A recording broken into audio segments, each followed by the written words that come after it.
Joe Biden's White House versus Trump's White House during Pride Month. The White House under Biden? The White House under Trump. God bless our troops. God bless America.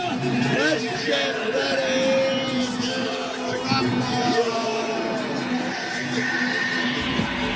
Which White House would you choose? Reactions to UFC Freedom 250. What are your thoughts on the UFC having a fight here at the White House? I think it's the stupidest thing I've ever heard of. It's just not appropriate for White House law. I think it's great that they're bringing it. I think it's going to be an awesome event and spectacle for sure. American pride. There's nothing more American than UFC. I like it. It's something new. It's something very Trump. He's a fighter. Americans are fighters. I love it. I just think it's wrong to beat other people up and to pay to be a spectator and support it. It makes me sick. Man, how dare you say that with a monster ultra red, white, and blue Raz in your hand? I think it's a very monumental moment. This should be a really good fight. I'm excited to see what's going to go on, who's going to win. I'm here for it. I think the idea of it's pretty cool, but $60 million is kind of a lot of money. You do know the UFC is funding it itself. Okay, I did not know that, but now that I know that, I mean, if that's what they want to do with their money, then go right ahead. This is what Harry Sissy Boy had to say about the UFC 250 fight. The UFC arena at the White House for Donald Trump's birthday has been completed, and it looks like total crap. That's not the only thing that looks like crap, you little gremlin. The White House, sponsored by Bud Light. Bud Light overcompensating hard after the Dylan Mulvaney disaster. I mean, it's just gross. I hope How convenient. Now you have a problem with Bud Light? Be so effing for real. it rains and pours for the entire event. I hope Donald Trump's birthday plan and party is just completely ruined. I mean, You're reminding me of a little kid that's like, I wasn't invited to a birthday party, so I hope it's ruined and the weather is horrible.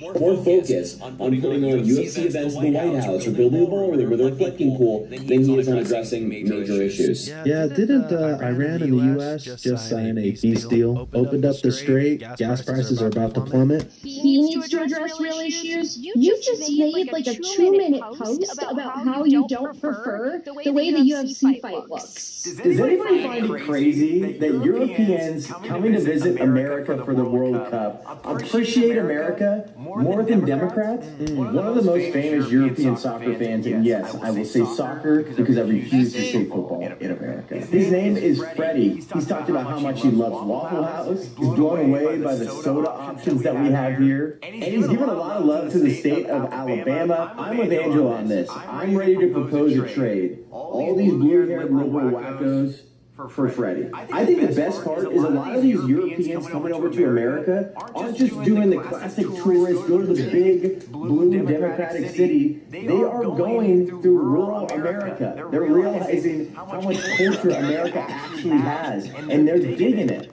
And they love it more than the people that actually call this their home, and unfortunately, vote Democrat. These meals changed everything for me. I'll admit it, I was skeptical about ready-to-eat meals, but then I tried. This woman deserves an award. Don't shoot it back! Golden Retriever's gonna retrieve. Oh no! He just took the package. Lord Jesus.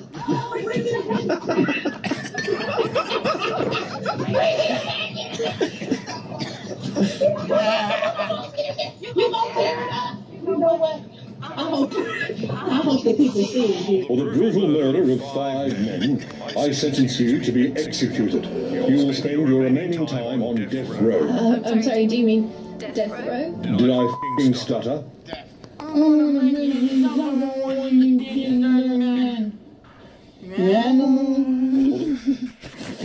Oh my God. When your GPS is in wife mode. At the previous intersection, turn right.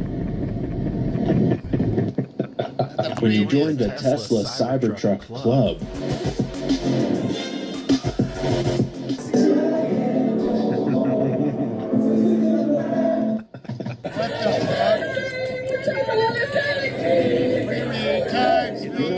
those in the LGBTQRSTVWXYZ community, go ahead and go visit Palestine. You're going to have 2 flights. One to get there, and then one off for real. It's 2026. Why is homeschooling not illegal at this point? Barring extreme cases of like physical or mental ailment, why is homeschooling not illegal? See, we homeschool our kids so they don't turn out like you, bro.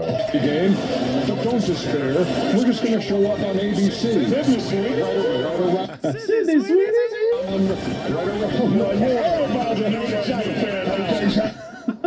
When you see a guy driving a T-Rex around town.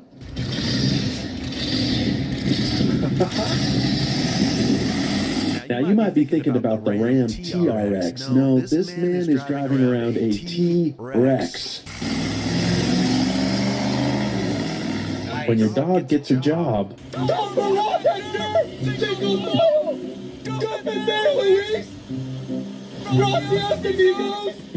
Hey! What are you doing? Speaks Spanish, English, and dog. He's trilingual. For what? Hammy, can you keep it down? Greg, no! You knocked my power out! Go inside, Greg! I can't watch Golden Girls! Did you mark the utility lines? Did I force what? What? Wait, no! This is the lady at the gym that gets mad if anyone looks at her. What's the first word that pops into your head when you hear the name Kamala Harris? Liar. Someone's got some base parents. It'd be good for us to have a black woman as president for the first time in history. But my vote's kind of still on Trump. First of all, these kids don't have votes as elementary schoolers that college kids are. But imagine if people had the boldness to speak the way these kids do. I guess it's unrealistic because cancel culture must not exist in the 5th grade. Facing 25 to life, and this is my lawyer. You in mad shape, my boy. You're getting life plus 25. I don't care if it was a speeding ticket. You finna get life. He didn't even show up with a... Oh my god. We got Kill Tony, and we're gonna be getting Kill Tony here in a minute. I'm recharging my phone over here.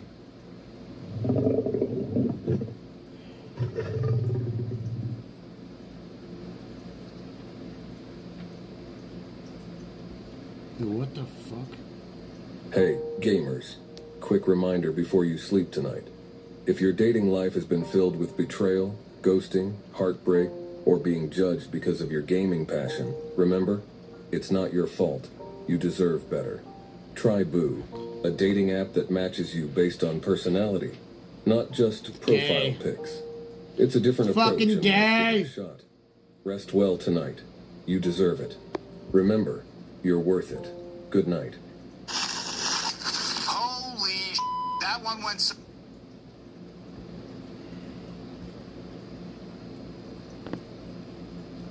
Motherfucker. You know what's a problem?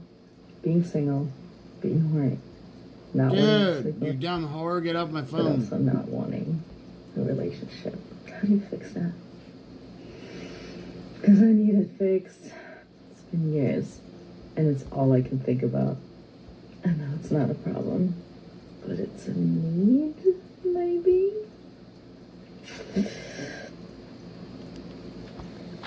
Fucking whores.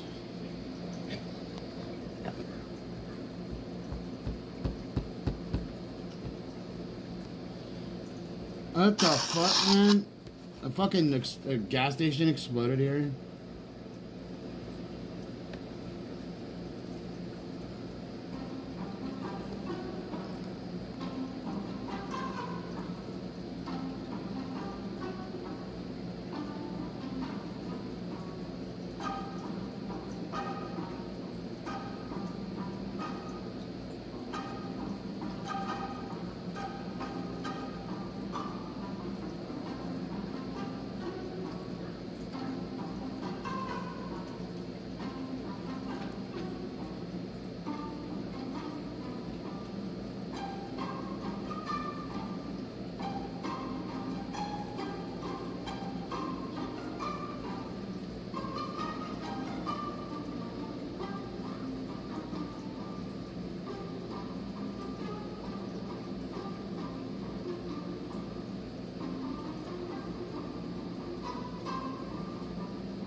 Hey, if you're looking for a way to cool off today,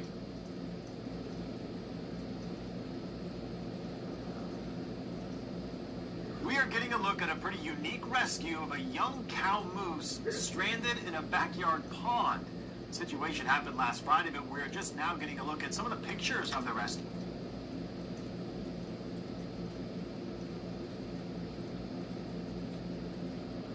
Most dating apps, they're not built for guys like us. I tried them. Swipe, ghost, repeat. Suitcase. Buddy got to the courthouse with an Aldi bag. Money won't make you happy. Be with money.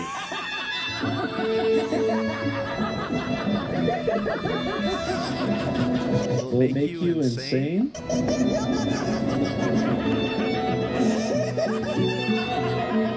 This is giving me Tom Cruise psychotic laughter vibes. I just found the creepiest McDonald's in the world. Check this out. At first glance, it looks like a normal McDonald's, right? But then you come over here and you see this glass in the floor. Okay, a little bit weird, but whatever. That's in Rome. You look down here. See what that is? A dude down there looking up your skirt? Super hard to tell. Is that a skeleton? Let's go get a closer look. This is a literal archaeological area. We're gonna go down into here and check this out. Oh my gosh. So this is what it looks like when you come down the stairs. When they were building this McDonald's, they uncovered an ancient Roman road, but that's not all. They also found bodies here, and they decided to leave them and preserve them. Not one, but two. How crazy is this? You can be eating your burger right above, and then just have a skeleton right here. Makes me want to make rib. This is my table right here.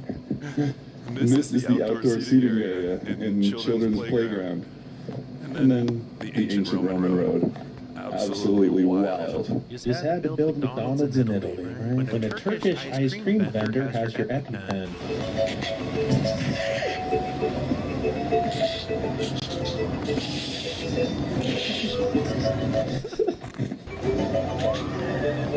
Who let the dogs out? You sure these aren't Pokemon? Why would you fly 12 hours and drive 4 hours just to visit a town of 29 people? This looks like a sandcastle. You know your car still left alone, right? She's got the pop-up headlights going. I'm actually a smack that your damn idea and jumping jacks. I tell you, you go to the auto world and get your damn blinker fluid for that ride. Should we take a shot, Chief? We need to use more local force. Should we stun him? I'll throw on the flash. Okay, coming out. One to pull. Just. One up.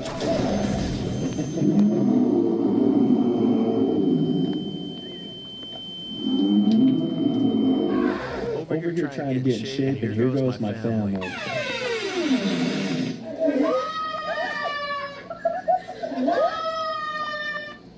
That's on you, homie. I mean, I get one to work out more, but this ain't it.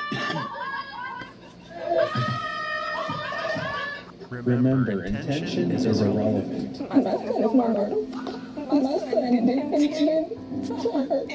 The intention is completely irrelevant. It's the action that we must judge. Correct? So if somebody robs a bank because they're poor, they should still go to jail, regardless if they're poor or rich. I feel like you're getting a lot more malicious intent to these individuals. But it's irrelevant. They're doing something evil.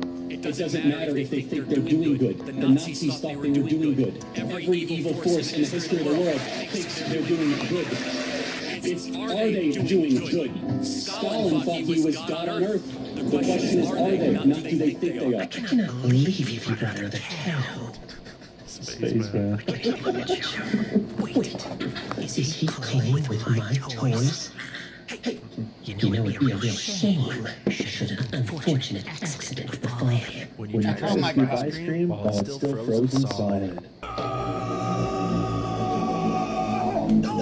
Yeah, that's a deadly weapon.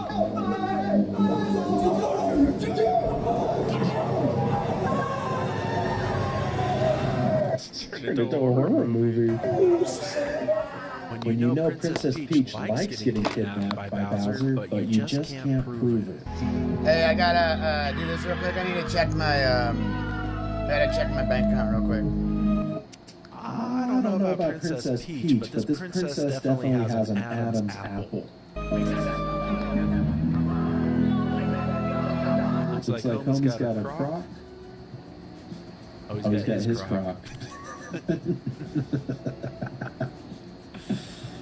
And you'll never get it back. Would you walk across this glass bridge? No.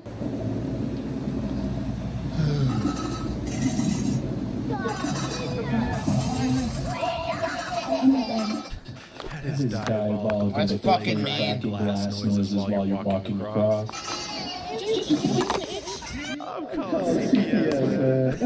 You're a fucking asshole. You don't do that to your fucking girl. New York City's really just showing their best.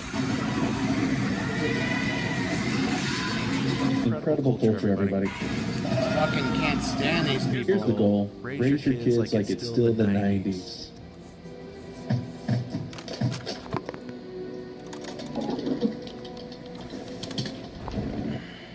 2865. When she texts you at 2 a.m. and says, I wish you were here right now. Alright, bet.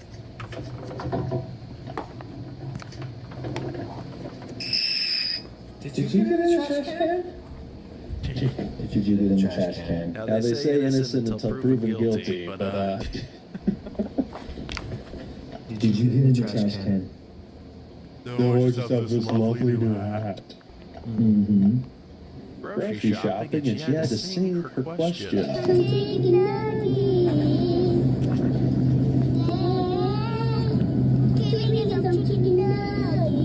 Well, Dad, can't you get some chicken nuggets? You sing well enough, you can get them. Excuse me. Okay. I cannot speak English, but I'm excited. Japan!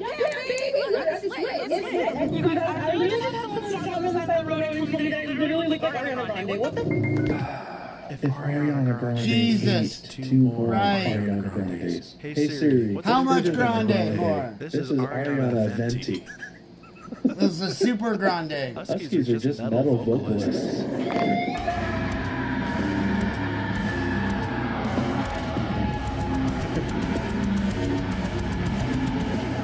This band would be called Siberian Slaughterhound. When you're giving a lesbian a haircut. All right there, Jenna. What are we thinking today? Oh, you don't have to call me Jenna. You can call me the bear. Oh, you're okay. Right, I'm trained for this. Oh, right. Do I have permission to touch you? Yes, of course you have permission to touch me. You're giving me a haircut. Oh, so you're not that kind of lesbian. Yo, what are you on? Type of lesbian? Just cut my hair, right? Oh, wait. Are you gonna ask me what kind of haircut I want first? Has there been an update in 12-year-old boys' hairstyles that I'm not aware of? Touché. Understandable. Carry on. When the Knicks win a championship, do you know what New York City wins? This. I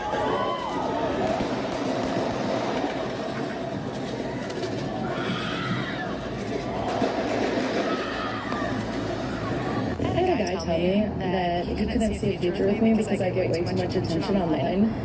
And you know, although I kind of see where he's coming from, he's still being cheated on just for saying that to me. It's gonna happen, it's in his future, and then he's gonna look back and be like, I could have been with that girl, she was super cool, but I was insecure. So you would prove him right. This is what we call a keeper. Keep her away from you. Let me see if this is too much. Yeah, sure, what's it for? Correction, she had a heart condition. God rest her soul. How much I feel close, buddy? Right here? Well, this is $30. Y'all are doing too much. These Japanese tourists are loving Texas. Where are you guys from? Where is everyone from? Japan! Texas is good. Everything is good. The dark truth of being Arab. Are you gonna bomb me?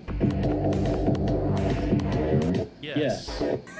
I rate that joke 9 out of 11. This gives me hope right here. The new generation didn't go far just yet. There's hope in the horizon. Do I want to be single? No. Do I want to be married? No. Do I want a part-time boyfriend who isn't seeing anybody else and only does things when I want to, but otherwise kind of leaves me alone and doesn't make a mess of my house? Yes, I do. Dating in 2026, everybody. I feel bad for you. When your girlfriend dumps you over the phone, and it's sunny out, and you're a file. Hey, babe. What? You're breaking up with me?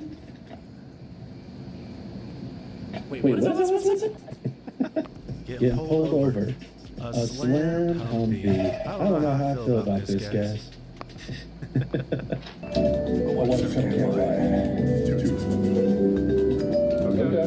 You want to see some other options? Yeah.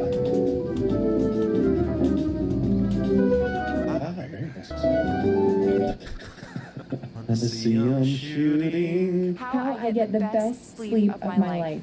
This is the best sleep aid ever. Put it in between, cover it, snuggle it, and lay down and have the best sleep of your life. And if your house starts on fire, that also becomes your coffin. Do you hate America? Oh, so bad. Yeah, so bad. What's that about America? The way that it's based off racism, everything is racist, also the president. So what can America do better? A new president? The whole America is going to have to be like taken down and restarted because that's just what it's based on. And I'll get right to that after I'm done with my Starbucks latte.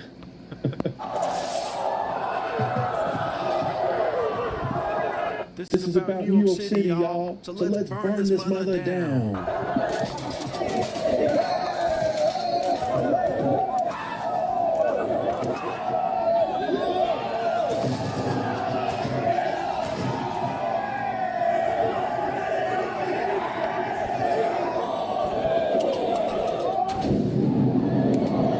I'd say, oh, it's all the black people. I'm seeing some white faces too. Retardation has no color. Only two things I have to do in this world.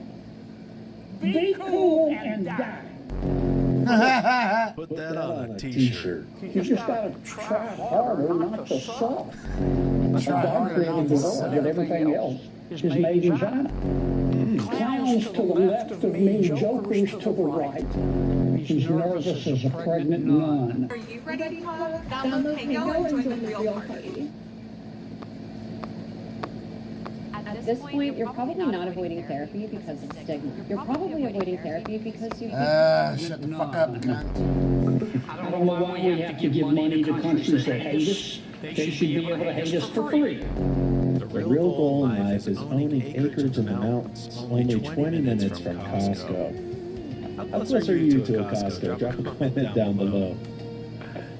And yes, I will be touring the world's largest Costco. That video got enough likes. Hopefully by the Sunday video. Every Scot in America.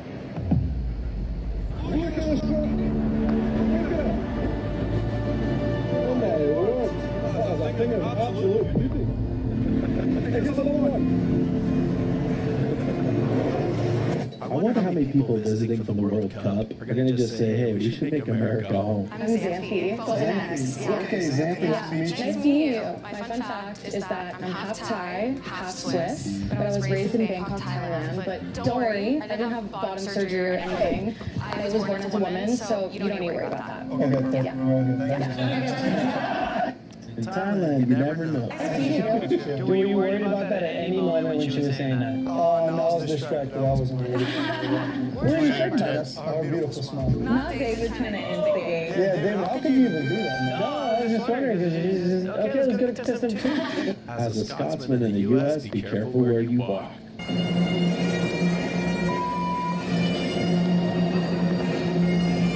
Little Marilyn Monroe moment there. Hey, stick around till the end of the video to see CV in a kilt. I will warn you to lower the brightness of your television screen, put on some sunglasses, because these legs haven't seen the sun in many, many moons.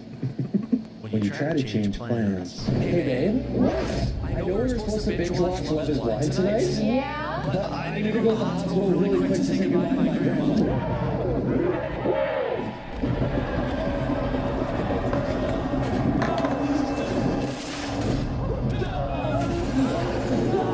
I did the satire version.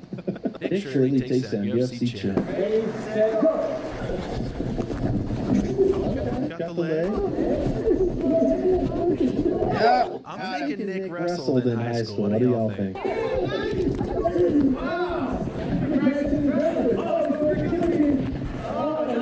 When you have a really great stick, but you know Dad is coming for it. Look at his face, man.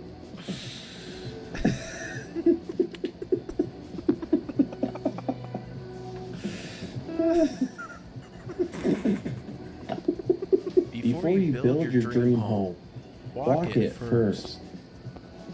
This is such a white person thing to do. I will admit. Project your floor plan on a warehouse wall and floor. Why not? Practicing for the World Cup.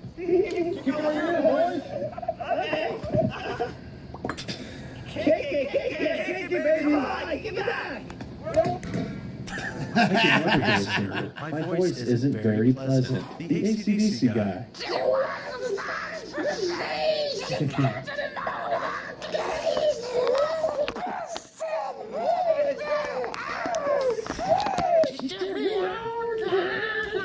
Pride Month breakfast at Minneapolis City Hall.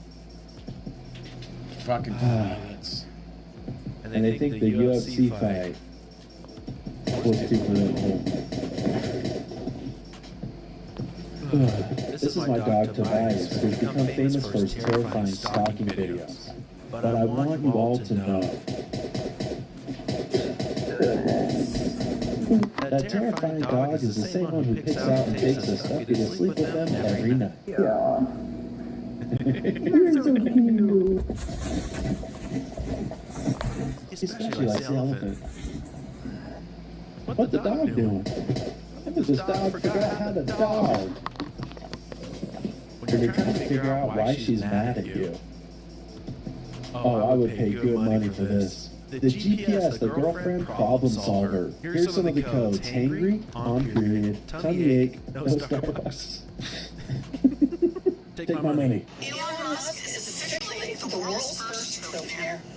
Think about that. We're living in a time when more and more people are just hanging on by their fingernails to survive in this economy. Pretending to be Native American to get scholarships. You know what I'm talking about, Pocahontas. Or should I call you Mrs. Wigwam?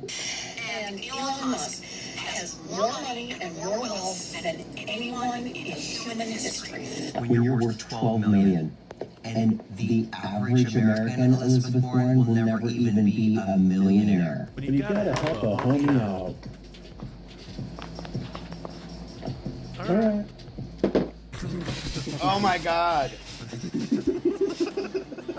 What video made you laugh? Drop a comment down below. Don't forget to like and subscribe to Conservative Vibes. Is it Keltoni time? In the next video. Limited edition America 250 God Bless America t-shirts available until July 4th. Get them on camera.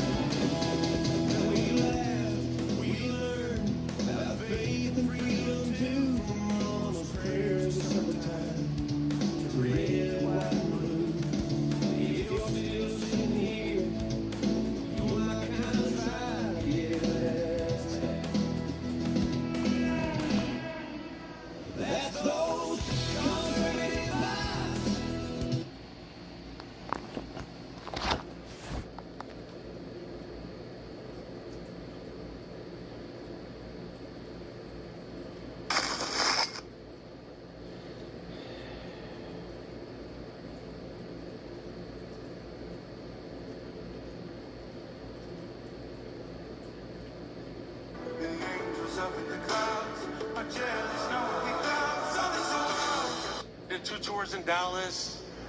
Like they need a casework. Here's the way I can ask. How was it great? I don't know if I should go Dallas comedians. We'll see how that goes. They have a lot of great clubs here.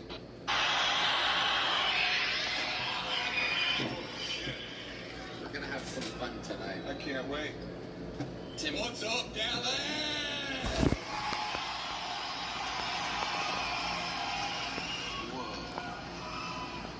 We're gonna have a hootenanny tonight. As you guys know, 2 of the best guests in the show's history. This bucket is filled with local Dallas comedians. We'll see how that goes. They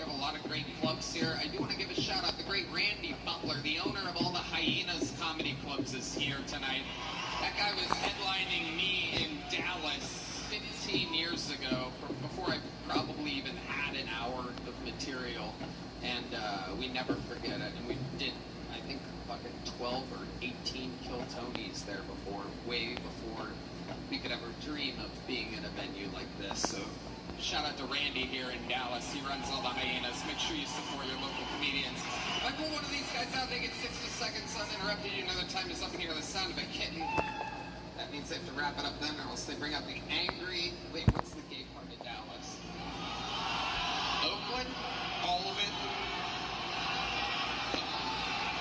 Oak Lock? Oak Lock? Like a lock? Oak Long?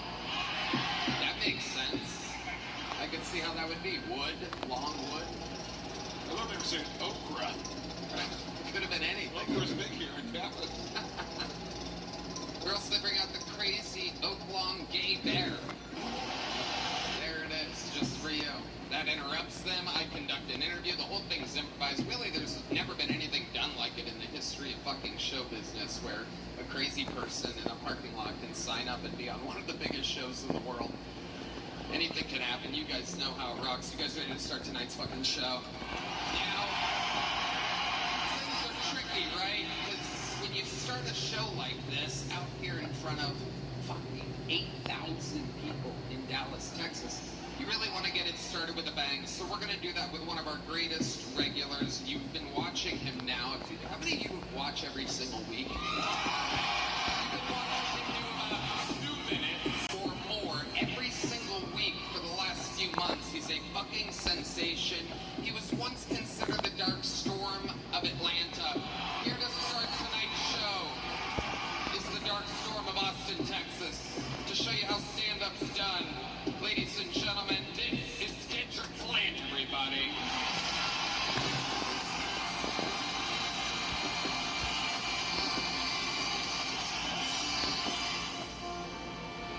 Oh, man.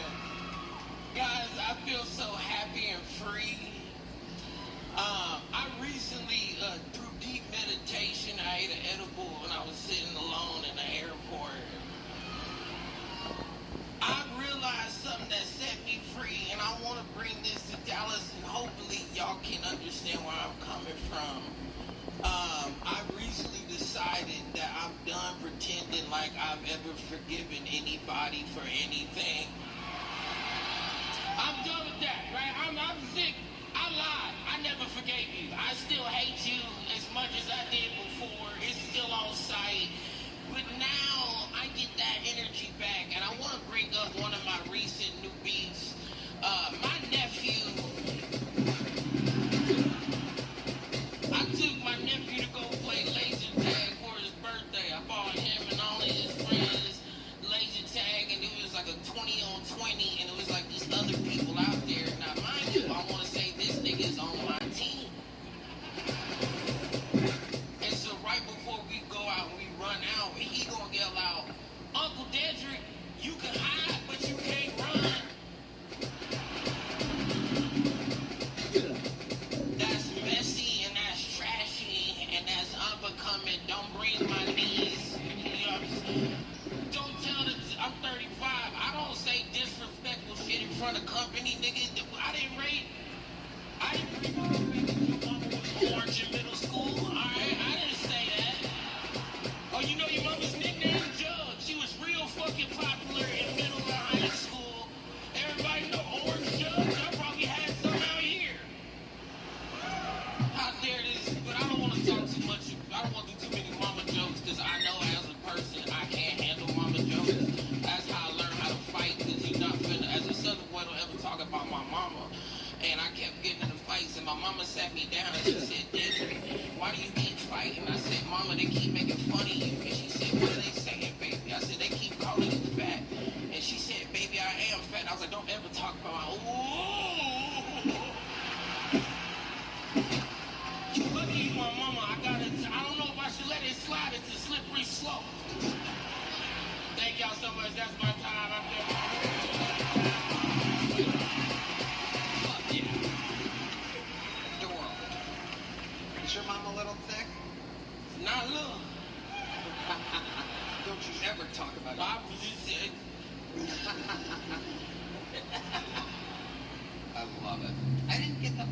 Why would the mom be? Because they had girls in the Southeast had them spray tans on and it would turn their skin orange, and that's how you knew they was moving too fast when they was growing up. Why women would do that? No, I grew up with everybody. Oh, okay. Yeah, but this ain't my direct. In the South, whoever you grow up with that's like next to you, if that's your mama, like that, like two siblings. Like, so I got like white mamas, Filipino mamas, Thai, but they're all like redneck mamas. You gotta collect as many mamas. I got it. See, that's why I was confused. In the joke, I assumed that your nephew was your nephew and that it was black, and that when it said you can hide but you can't run, that you wanted to say your mama was that picture of a black woman and it's crazy. I'm like, that never happens. No, but that would be hilarious. My black nephews would never say nothing like that. Cause they'll know cause he found out, cause I gun butted that nigga with the gun, the laser tag gun, and then I went later that night and I ate all his toppings off his pizza. I'm gonna get my get back. I think if you're gonna have a white nephew in a joke, you should mention that it's white. It's not. Wait, it's still not white? I'm so confused. He's white. The baby was white in that joke. Yeah, there was a white baby in there, but I didn't want to take, because if you say white baby, people go somewhere else. Well, yeah, why would you have a white nephew? I got white nephew. I got all kinds of, I shop good for best friends, so like they look good, so they meet good people, they make cute baby. I don't got no ugly nieces and nephews.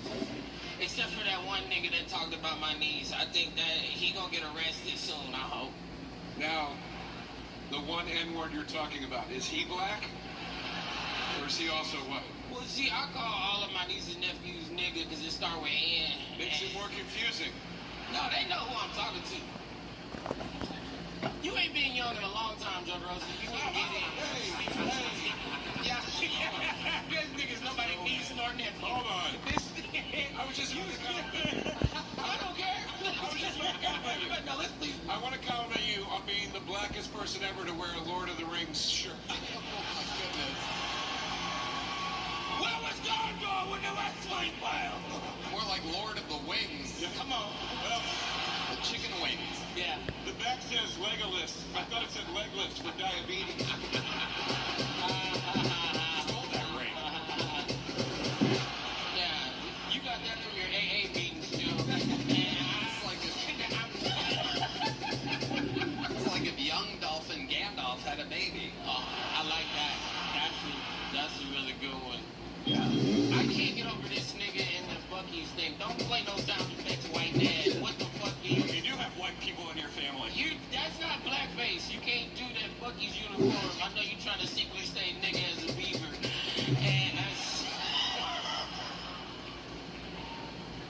And Beaver Nuggets. That's what he keep calling me. Call me Young Beaver Nugget.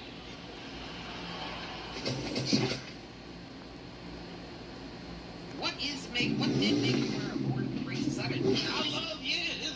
Well, also, I believe that you asked them, and they're like, what color do you want? You're like, right here, chocolate. I'll take arm color. Yeah. Can you make it look like someone painted a Lord of the Rings jersey on me?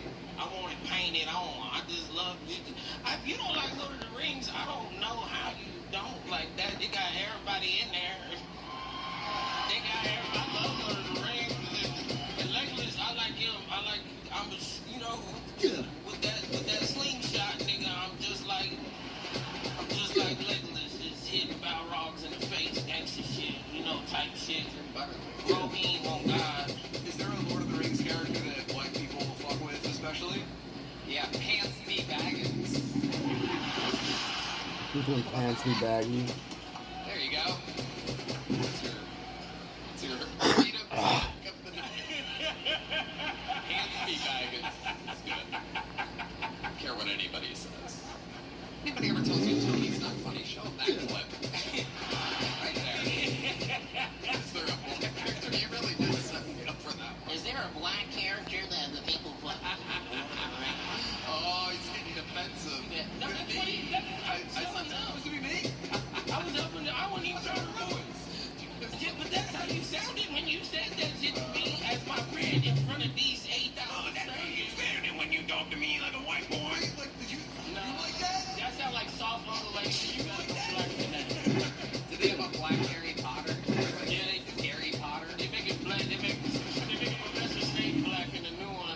auditioning for? The one bad guy. Well, everyone drops out of it.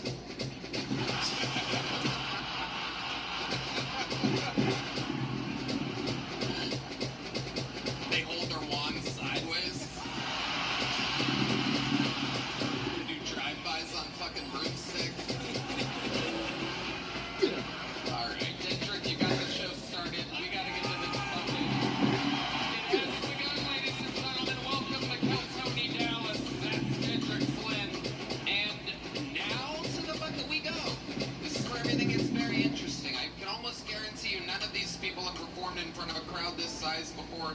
The pressure gets to them. Anything can happen, or maybe they shine. Anything can happen. Your first bucket pool tonight goes by the name of Hefe. One-word name, Hefe, ladies and gentlemen. Here we go.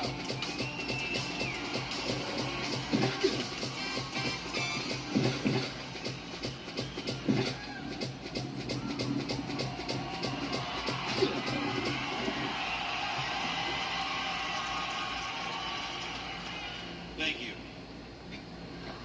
I went to Vegas to see my grandpa, who I hadn't seen in 10 years. And to describe him, he's been married 6 times, and 5 of them were named Barbara, so we called his 6th wife Barbara too. I'm rolling a blunt, and my grandpa actually asked to hit it, and I was like, Grandpa, I thought you only hit Barbaras. So he takes a hit, he's quiet for like 25 minutes. And then he turns and tells me 3 things. He says, Jeff, I mean, Hefe, I love pussy. I love to taste it, smell it, wear it, black, white, terrorist, Asian. I love it all. Second thing he told me was, and I don't know why he brought this up, I didn't hate Obama because he was black. I hated him because he was Muslim. I was like, okay, okay, what else? And he goes, I'm so proud of you. The man who raised you was a great father figure. All right, Hefe. Over the time, minute 18 seconds from Hefe. Hi, Hefe. Hey, Cat. Okay, cool. Hey. How long have you been doing stand-up? Dude, longer than that bullshit set. Can I finish that real quick? You think it's gonna help? I promise. Okay, finish it. I wouldn't do it. I wouldn't recommend it, but go ahead and finish it. All right. So he says, the guy who raised you was great. When did your parents tell you you were adopted? And I grabbed that joint from him and I hit it, and I was like, just fucking now. There you go. All right. Back to it. Oh, no. See? You wouldn't have gotten that if you would have trusted me. I've been on this show. You know what? You're right. I apologize. Shoot me out. It's okay. All right, Hefe. You don't need to go straight to suicide, even though clearly your partner decided to. Check in with Joe DeRosa. His name, it's Hefe? Yeah. I thought you said it was Cafe. It could be. I was like, you was like a whole damn restaurant. What are you, Dendrick's nephew? Yeah. What a Dendrick's nephew. I did have a Lord of the Rings shirt, and I think some guy took it too, so. Okay. All right, well. It's another one of those wacky Hefe jokes, everybody. Hefe, how long have you been a bouncer in a hookah bar? What do you do for work, Hefe? I'm an artist first. Oh, what kind of artist? Anything, painting, graphic design. I don't run a printing business. It's pretty fun. Do you make money doing art? Surprisingly, yes. How much money do you make doing art? Not enough to dress properly, so. Okay, but how do you make a living, Hefe? I own a printing business. It does good. Okay. Not enough to live here in Austin, though. You're not in Austin, right? No. Boy, oh boy. Oh, God, no. Oh, there it is. Hefe, do you live in Dallas? No, I live in the city of Texas, Wichita Falls. Wichita Falls. Wow, more booze. Oh, my goodness. Jesus. Hefe, take it from me. These motherfuckers will boo you. If they knew my parents, they would understand, too. It's fine. Okay. Hefe, give them a redeeming quality about you that'll make them like you. Tell Dallas why they might like you, Hefe. They shouldn't. It's cool. All right, there he goes. Hefe, everybody. Great stuff, Hefe. Great stuff. Yeah, it's all good. I tried my best with you, believe it or not. I mean, I really am an artist, dude. I believe you, pal. I believe you. He looks like a conformist. How long have you done stand-up? I'd say 3 years. You'd say 3 years? Yeah, seriously 3. Okay. Again, is there anything about your life, any fun facts about you? Do you have any special skills and talents? I'm an ex-Florida man. I mean, that probably, yeah. So you lived in Florida? I did. But what does that mean? You were just born in Florida. You didn't do anything. I traveled around a lot. I was a military kid, and I got stuck in Florida because I made bad choices. You were a military kid, but you weren't in the military. I was at one point. This sounds like stolen valor. I'm pretty sure it's our first ever live stolen valor. Well, I was in the military. I wouldn't say I was in the military, but I was in the military. What'd you do, Hefe, in the military? Finance. Oh, perfect. Great. We all love how our military budgets have been going. I wasn't responsible. I know, Hefe. Trust me, I know. I'm pretty sure that isn't the haircut they make you get when you're in charge of finance of the United States military. Joe DeRosa. And now I was just going to say, this is how I picture a financial expert dressed. Glitter sandals and cargo shorts. Dorothy 3000. Yes. I'm lucky you sunk all the wardrobe money into the shoes. They're the most... Hefe, open up that pocket. I'm going to try to make this inevitable. It's a very long shot, but...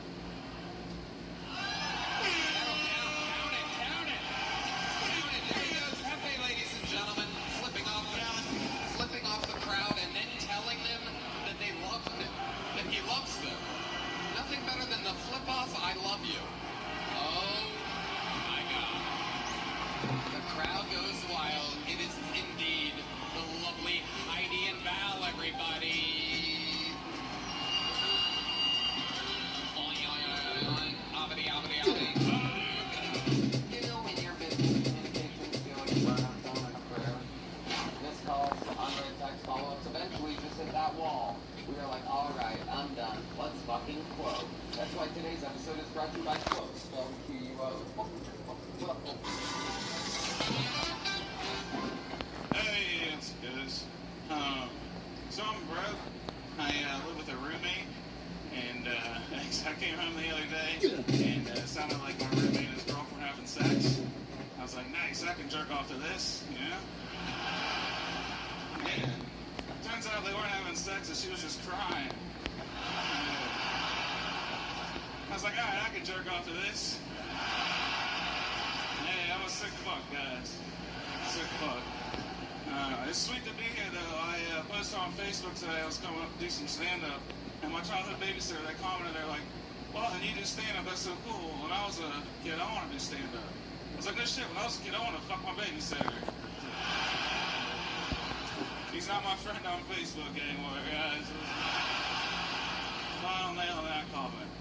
Anybody know what I'm talking about? Huh? Anybody ever get so depressed tonight, instead of brushing your teeth before you go to bed, you just reach into the fridge and grab a slice of ham and you're like, fuck it, that's good enough. Alright, I'll tell you. Yeah, that's where I'm at, guys. Fuck yeah. Lawton Cardell. Tony debut. Lawton, how you doing? How long you been doing stand-up? You're fucking hilarious. Hey, thanks, Tony. Like 10 years or so. Fuck yeah. All of it here in Dallas? No, not at all. I'm from West Virginia. Okay. What made you come here for that? For this? Just for this. I flew in yesterday and came here and flying out tomorrow. Wow. You came in, signed up with everybody. Could have just as easily not gotten pulled. Nothing could have happened. I can stay till Thursday if Red Band wants me on the Secret Show. Oh, shit. I would love to have you on the Secret Show. Look at that.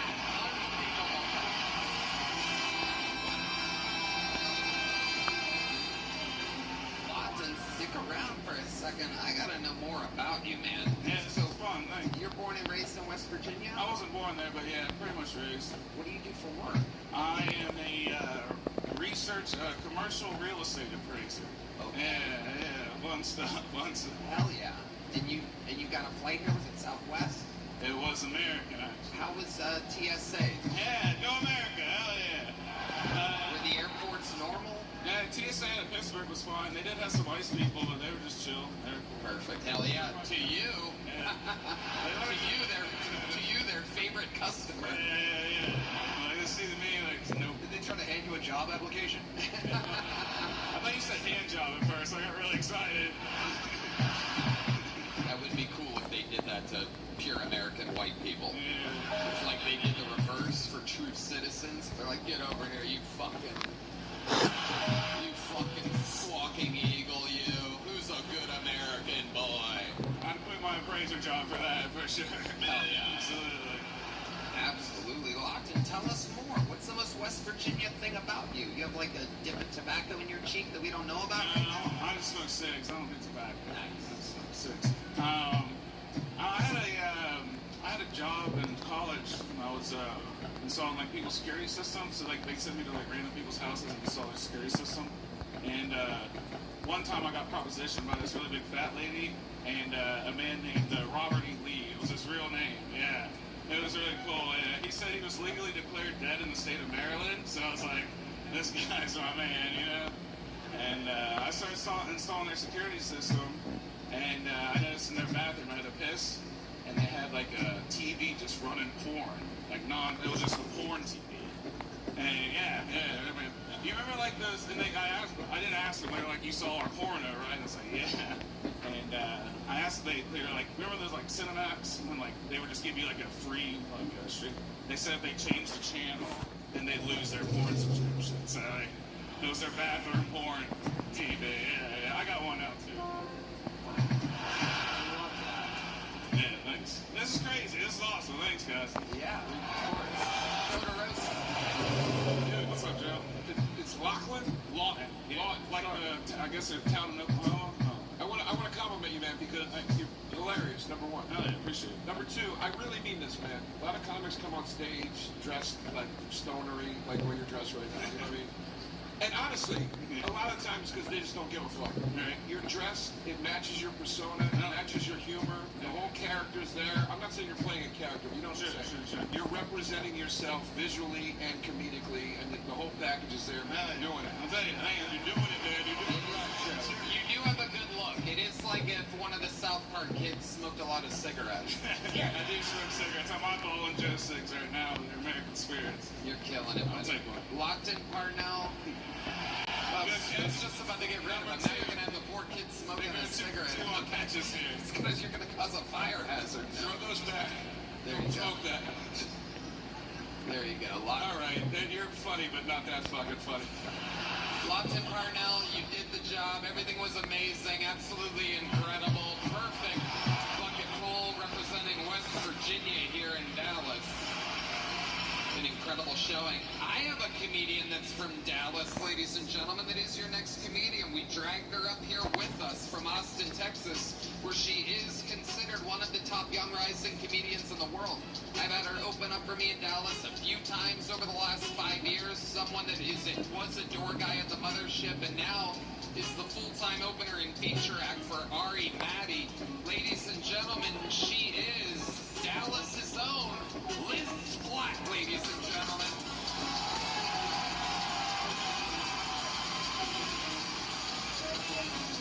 What is up, Dallas, Texas? Guys, when I was younger, my mom sent me to fat camp. Really sucks because, like, I've always been like this size. Like, I've always looked like this. I'm not like fat kid fat, you know? Like, I'm like, you know, these kids at fat camp, they're like fucking fat. They're like about to lose a foot fat. And me, I'm like fuck black guys fat. Like, I'm like a cool fat. I'm like a healthy fat. I'm a good fat. I'm like an avocado. So, you know, sending me to fat camp, it was kind of fucked up that she did that. It's like, what the hell was that about? But then at the same time, sending a girl like me to fat camp, like I'm kind of the hot bitch at fat camp, you know what I'm saying? I'm the hot bitch at fat camp. Fucking knees. They're like, a sugar-free Oreo for you, my petite princess. Why you look malnourished this evening? I think I gained weight at fat camp. Honestly, I was prison rich. I had everything they wanted. In prison, the Twinks rule. I was the Twinkie. Okay, that's my minute. Fuck yeah, Liz Black. Hilarious. Hell yeah, Tony. The whole crowd was with you when you said that you are fuck a black guy fat.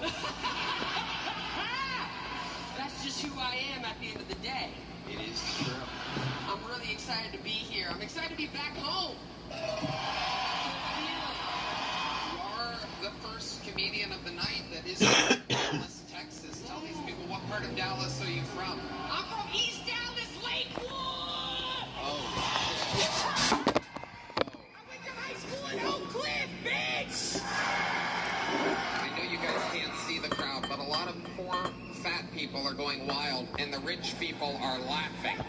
The rich people are laughing, so whatever part of the neighborhood that is, it's not so good. Well, I'm from both parts, the poor side and I said two sides, so. I grew up in the rich side, and then I fucked guys from the poor side, so that's kind of... Heck yeah. But Tony, I gotta be real, I'm here for one reason.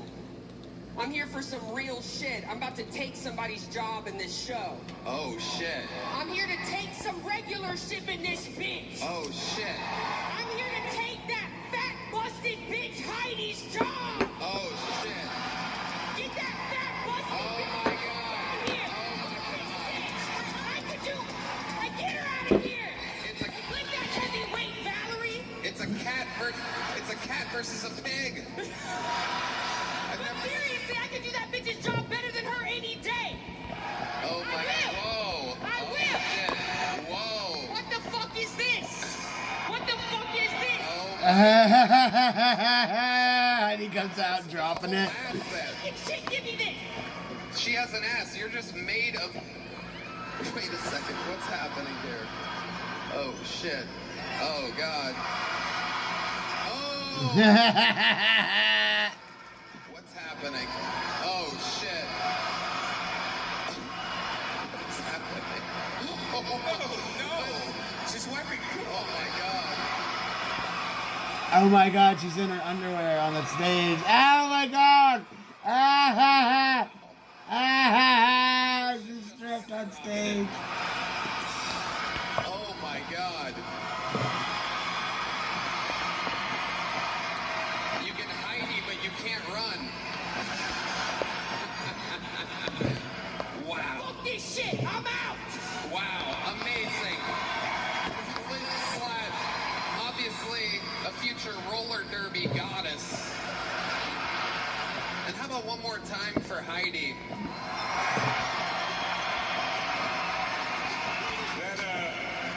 That's the first time I've ever had a hard-on fighting against itself.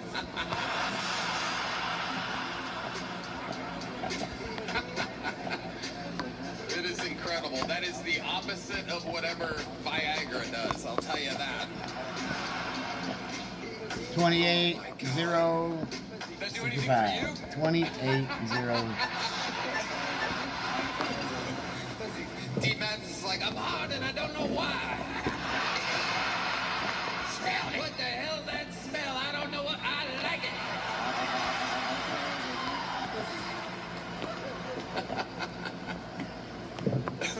I didn't know there was a SeaWorld in Dallas.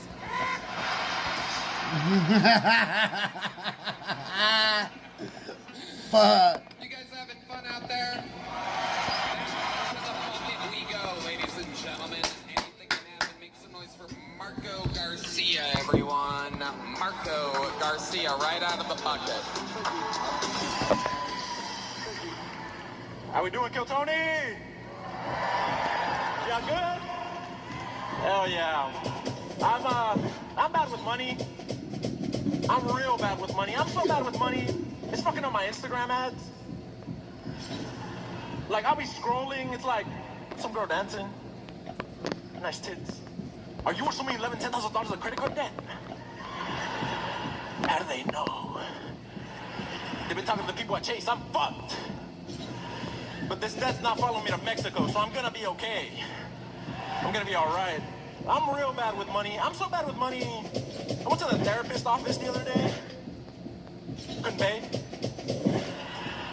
The bitch man in black me. Pew. She said your parents don't love you. She kicked me out of her office. But that is the way I came in, so that's fair. That's fair. I went to the bar. Couldn't pay. They took me to the back. They waterboarded me with Pedialyte. It was crazy, the lengths they'll go to make sure you leave sober. Fuck it. I went to my fentanyl dealer. All right, that's all your time, Marco Garcia. Welcome, Marco. How long have you been doing stand-up? I just hit 2 years. 3 years? 2 years. 2 years. Yeah. I love it. What do you do for work? I'm currently unemployed, but when I work, I'm a lifeguard. You're a lifeguard? What? Oh my God. I'm naturally buoyant. I'm a better lifeguard than these motherfuckers with abs. No way, dude. You have the blood on your hands. Oh my God. You're the first lifeguard that makes the kids drown even more. Yeah. Hey, kid. Hold me. Throw me that raft. Coming in. Wow. You are not built like a lifeguard. I've heard that before. Wow. Holy shit. And how long have you, what do you call it? What do your people call that? A man torta? Attached. Yeah, no. But I hate it because people, like, on the way here, some guy stopped me and he's like, wow, you look like Maui. And I was like the Disney character, he was like, nah, everybody on the island. That fucked me up because that's the fattest island, man. It's fucked up. I didn't appreciate that. All right, well. He would be a great guy to watch run in slow motion on the beach. Yeah. That'd be a heavy commercial, man. A lot to take in. Yeah, I don't know. How long have you been lifeguarding for? This was my second year lifeguarding. Second year of lifeguarding? Yeah. Did you save anyone? Yeah, actually, I saved only black people. Whoa. How many black people did you save? Because they Can need you help. do less of a job next time? I only saved 2. I work in the hood, so yeah, that's all I save, man. What do you mean you work in the hood, like a black neighborhood? Yeah, like. So you're doing the hardest lifeguarding in the world. What fire hydrant do you lifeguard? What fire hydrant do you sit at? They needed a lifeguard XL, man. They got me. They needed lifeguard plus, and they called me. Wow, this is incredible. Now, were any of them full-grown adults? Say it again? Were the blacks that you were saving from the waters full-grown adults, or were they children? The black people I saved, one of them was a black woman, full-grown adult, but the other one was a child. Okay. Now, how close was the fully grown woman to dying, do you think? She was fucking really close. Did you have to do mouth-to-mouth or anything? I didn't, obviously. I don't go down for that, but, Wait, what exactly does that mean? Is it like when a woman gets arrested and you have a female cop pat her down? Do you have like a black person that's just there to give mouth-to-mouth, perhaps? No, somebody just got there first, and I was like, they got her. Okay. Yeah. But no, the lady, she came on to me. Wait a second. Hold that thought. When you say someone else got there first, are you talking about the person that actually saved her? No, I'm talking about mouth to mouth. Fuck. Wait. So how did this go down? You're in a pool? I'm in a pool, and there's two sides to the pool. And then at one point, I'm in the shallow end. Of course. No, fuck you. I go over to the deep end too, but at this point, I was in the shallow end. And she came up to me, and she was like, hey, if I go down the slide, you'll save me, right? And I'm like, I'm on the shallow end. The slide's on the deep end. Why would I? That is my job, but if you can't swim, don't go. And then she went and asked the other lifeguard the exact same thing. And so you didn't save her? No. So then she Every time you try to explain more how you saved her, it seems more and more like she's on the other end of a pool with the actual lifeguard that saves people's lives. She somehow got up the stairs and she went down the slide. And when she started drowning, the other lifeguard went in and he whistled and I went in and we both got her out. And then he gave her mouth to mouth. Would you say it was exactly 50-50 you and the other lifeguard? I'd say 3/4, maybe. Marco, give us another fun fact of your life. It's pretty good. That was really funny. Yeah, you set that one up, man. That was not me. What else would we find interesting about your life, Marco? Were you from Dallas? Yeah, I'm born and raised right here in Dallas, Oak Cliff. Yes, sir. It's my home. Oak Cliff. Looks like a poor part. A couple ones. The ones in the really high Raptors are from Dallas. Okay. I love it. Marco, anything else crazy we should know about you before getting you out of here? I did comedy in a strip club once. And there wasn't any strippers. I was very disappointed. That's because you were there. No one wants to see me with my clothes off. Let's not lie about that, man. All right, Marco. I think you talk a little fast. Maybe it's just how big this venue is. You got to slow it down a little bit so that people understand you. I didn't know what you were saying during the Instagram ad read thing. There's a medium-sized joke book for a very large man, Marco Garcia, everybody. Let's keep it moving right along here, because I pulled what appears to be another Latino from Dallas's name out of the bucket. Make some noise for your next comedian, everybody. It is Albert Moreno, everyone. Here we go. 60 seconds uninterrupted for Albert Moreno. Hey, how the fuck y'all doing tonight? Y'all having a good night so far? So I grew up with a very religious family. Like, any time that I would see a shooting star, my family would always tell me that it's someone being cast out of heaven.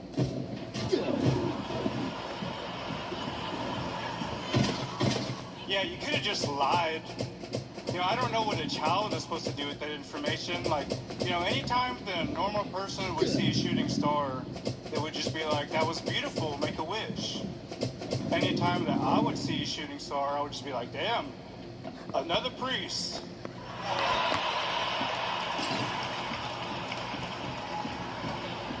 Yeah, I didn't grow up, like, I'm very bad at being a Mexican. I don't speak a lot of Spanish, and I get called a white boy a lot by my family for that. I don't think that's the widest thing about me, though. I think the widest thing about me is that I go to therapy. Yeah, I don't know if y'all know this about Mexicans, but they don't go to therapy. They go to church drunk. Like, if my grandma found out that I was going to therapy, she'd probably be like, oh my God, mijo, I didn't know you're gay. Hell yeah, Albert Moreno. Great stuff, Albert. How long have you been on stand-up? 2.5 years. Nice. All of it here in Dallas? Mostly Fort Worth.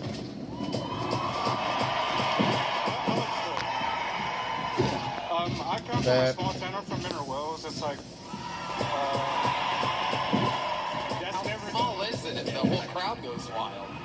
That town has only ever got a pop for crackheads, so I don't really know.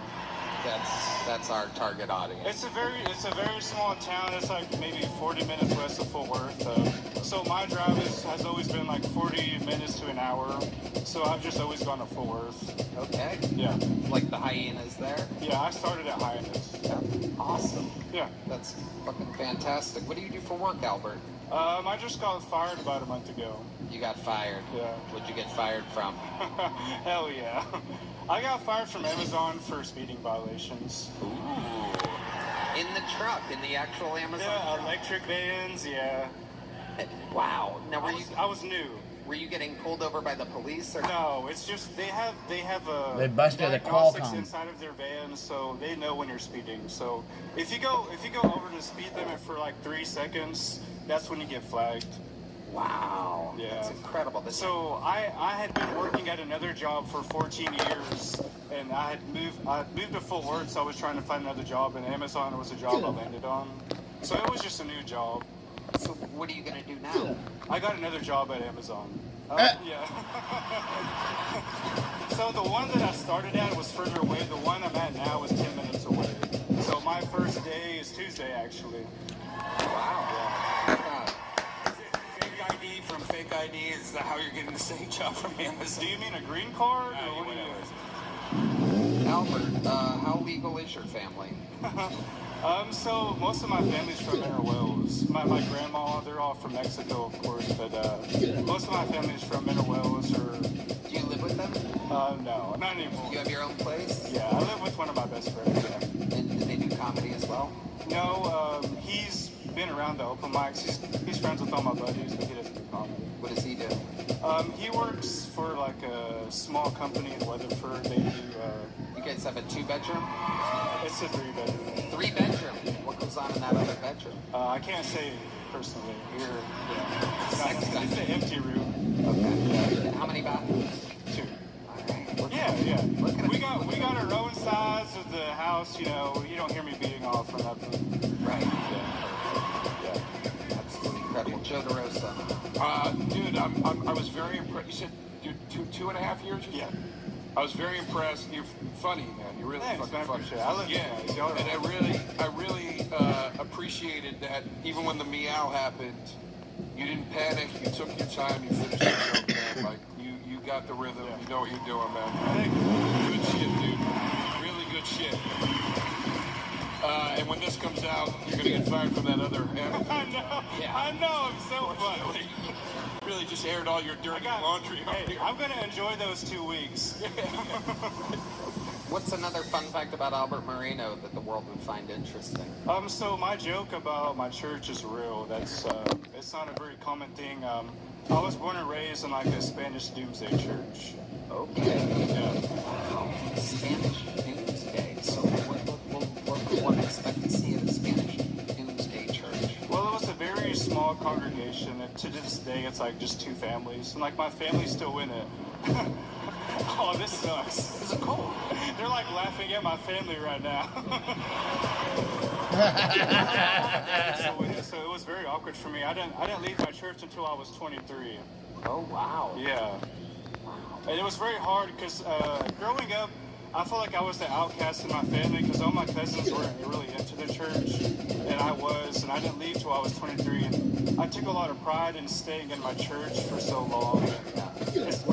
Tim Butterly. What was something that tipped you off that it was like maybe time to go? I listened to a podcast I shouldn't have heard, but I don't think my church is ever prepared for people to have podcasts. So, right. You know, they weren't ready for the internet, basically. Neither was Bill Cosby. This is true, yeah. He never could have guessed that everybody would be interconnected and could possibly talk about something as insane as what he did. Yeah.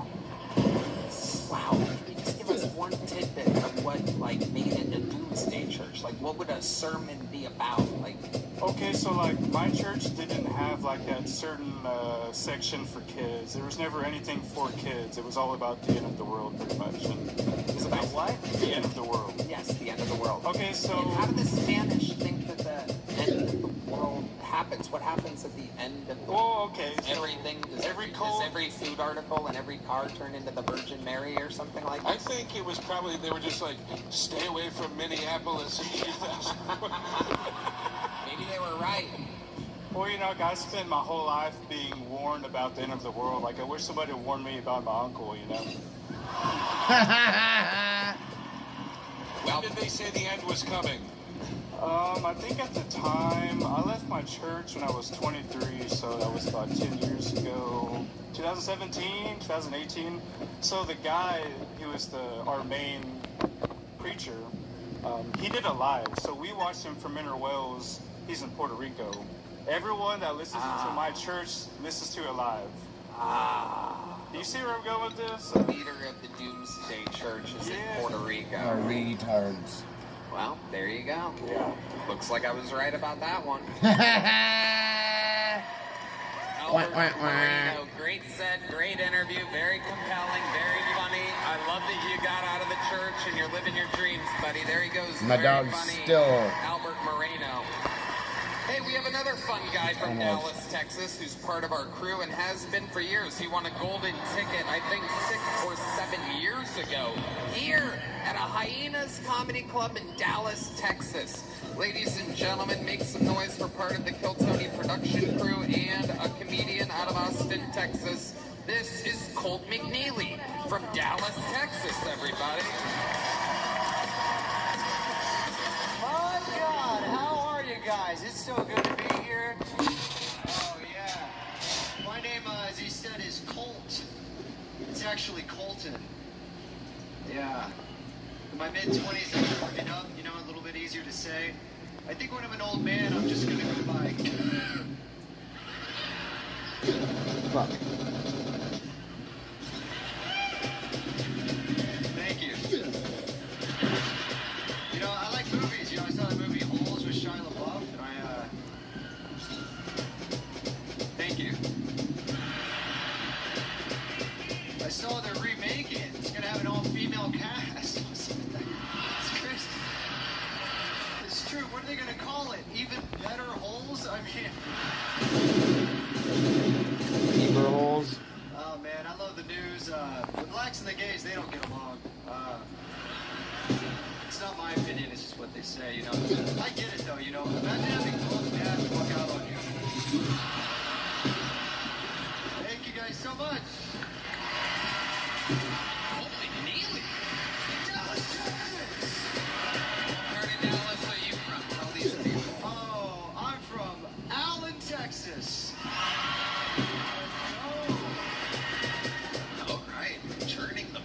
over there. I am, man. I'm happy to be here, Tony. Yes. My brother's here. Okay. Okay.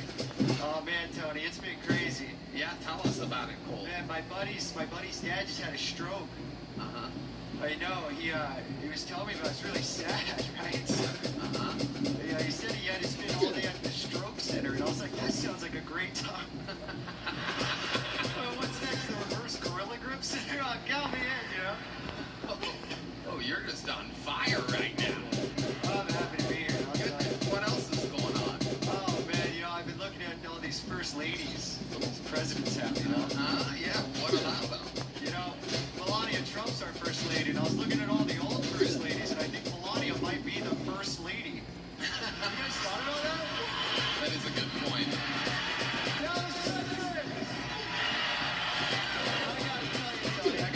What do you gotta tell me now? I gotta tell you, Tony, you know, we live in Austin, Texas. Yes.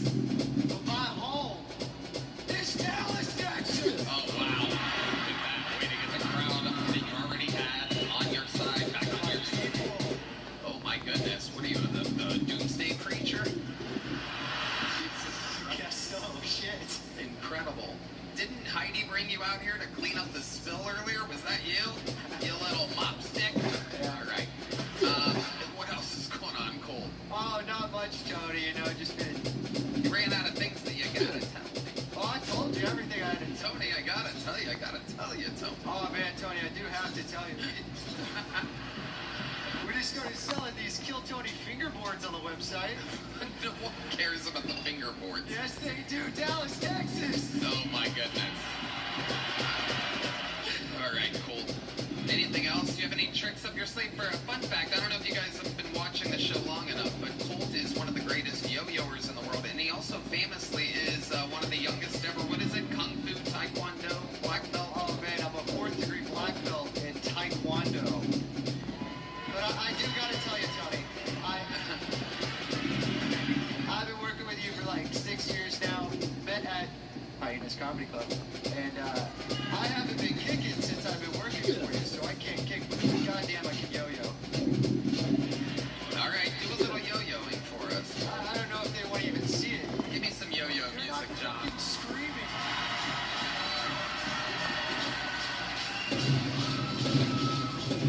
Oh, yeah. Oh, we've hit a new low, ladies and gentlemen. Right when you think. I love it. This is the part where you have to explain to your girlfriend the show that you brought her to, everyone. No, I swear, it's cool, it's funny. Honey, it's like a tampon. That's amazing. Wow, Cole. Dallas, Texas, come on. Tony, thank you so much for having me. My God. There he goes, Colt McNeely, back to put a headset on and continue working. He actually works with the show. Fun fact, he is the guy that takes the piece of paper and wrangles the person and brings them to the back of the stage. That's Colt from Dallas, Texas. Which, you know what, I want to give a shout out real quick. We have a friend visiting, the son of the late, great Chuck Norris is here somewhere. Can we make some fucking noise for Texas Chuck Norris? He's out here somewhere, enjoying himself, trying to take his mind off it. Your dad was the fucking man. How loud can this place get for Chuck Norris? He's out here somewhere. All right, back to the show we go. And back Chuck to the Norris's fucking son's we go. there. Make some noise for Ashley Ann Knox, everybody. Ashley Ann Knox.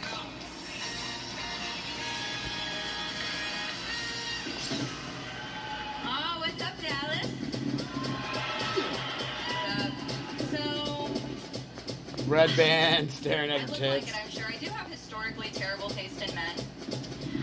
Like, my dating history looks a lot like the foreplay probably should have came with a background check. Don't laugh. I am painfully attracted to men that look like they need a casework. Or have one already. So needless to say, I am a single mom. Yeah, take note, gentlemen. My son just turned 14 recently, and he's hit the whole puberty stage. He started to talk to me like I ruined his credit score. Like, I used to rock this giant man-child back and forth to go to sleep, and now I just rock back and forth after reading his Google search history. He started talking to girls too recently. Yeah, hell yeah. So, needless to say, I had to put the bark notifications on his phone. I'm sorry, you gotta do it. Somebody's gotta check their phones. Yeah, I had to do it. Ashley Ann Knox. You got me. I did not make it through that shit. It's okay, though. Ashley, welcome to the show. How are you? I'm just looking around at I'm sitting inside, and I kept looking around going, please don't call me. Holy shit. This is a lot of people. This is awesome. Good for you. Hell yeah. Okay. Fuck yeah. All right. Thanks, Mom. Yeah, welcome. It's Mommy, thank you. Do you dress like this around your son's friends? So, funny story, the other day I was having lunch with him and a friend, and he goes, Mom, you're bad. And I said, what do you mean? He said, I mean, you can Google it. And I was like, oh, fuck. Oh, no. Like, my heart to my stomach. He meant baddie, like I was hot, and his friends... Hey, you're such a fuckable. I was like, ew. Yeah. Something like that. It's a real weird thing I for your didn't get son it. to say. All of my bad choices went and flashed before my eyes, though. That's all I know. Is there anything else? When you say that you got scared, what could he possibly have found? Pictures, maybe? Is that what you've done? Don't have an OnlyFans. Calm down. Maybe after this. Okay. Ashley Ann, let's talk about it. What do you do for work? They're doing no OnlyFans. Okay. Stick with me, Ashley. Don't pay attention to them. I'm used to them. I got you. Definitely. You are used. Stick with me over here. I got you. What do you do for work? I own an entertainment company, so I host karaoke and open mic comedy all over DFW. Oh my goodness. What did you do before that? I was in sales, so I did strategic. I What'd sold you do magazines before door that? to door. What'd you do before that? Sold magazines door to door. It's all I've ever done. Really? All I've ever done is sell since I was 14. That's it? Yeah, my dad had me out there knocking doors, practicing for my own Amber Alert. It was wild. Okay. Yeah. How many kids do you have? 2. How old are they? One will be 15 and one is about to be 9. Okay, you still with the baby daddy? No. Oh. No. So, what do you work? I'm not going to talk about him either. Last time I talked about him... You were on the show? I was, yeah. Shit, you thought I would have remembered an unfunny set of tits. Yeah.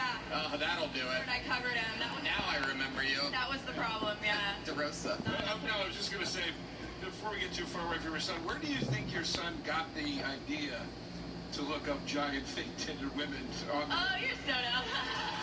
I don't know. What do you think put that in his head? He's been Googling weird shit like that since he was 7, okay?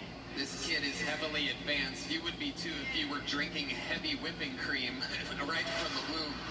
I mean, look at those. I mean, holy shit. I mean, Ashley. I mean, at least you have those, right?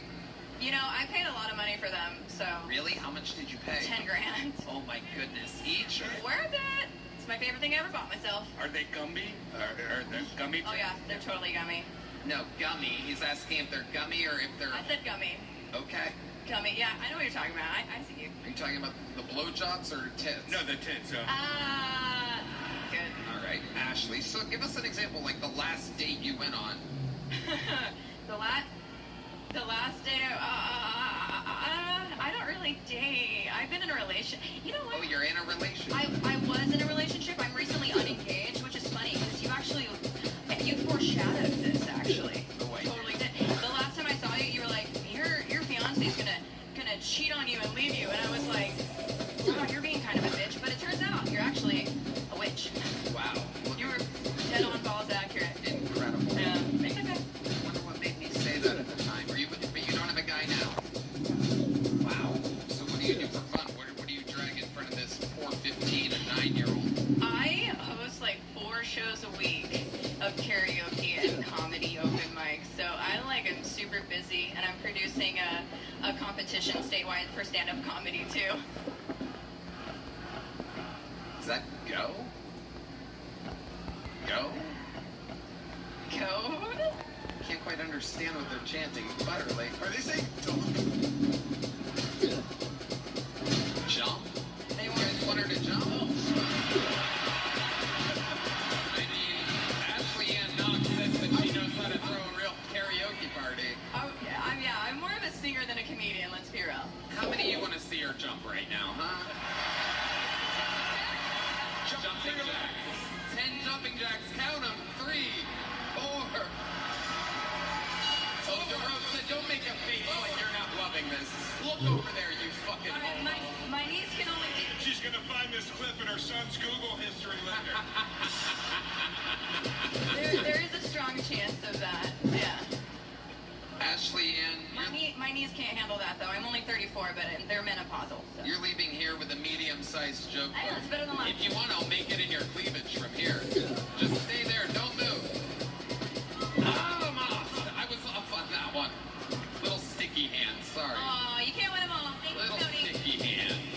You guys know what that's like. You've been to a Texas Rangers game. Sometimes the balls can't always go where you want them to. Yes, that was an insult. You guys having fun still? We got another public pool. Make some noise for Scott Ramos, everybody. Scott Ramos.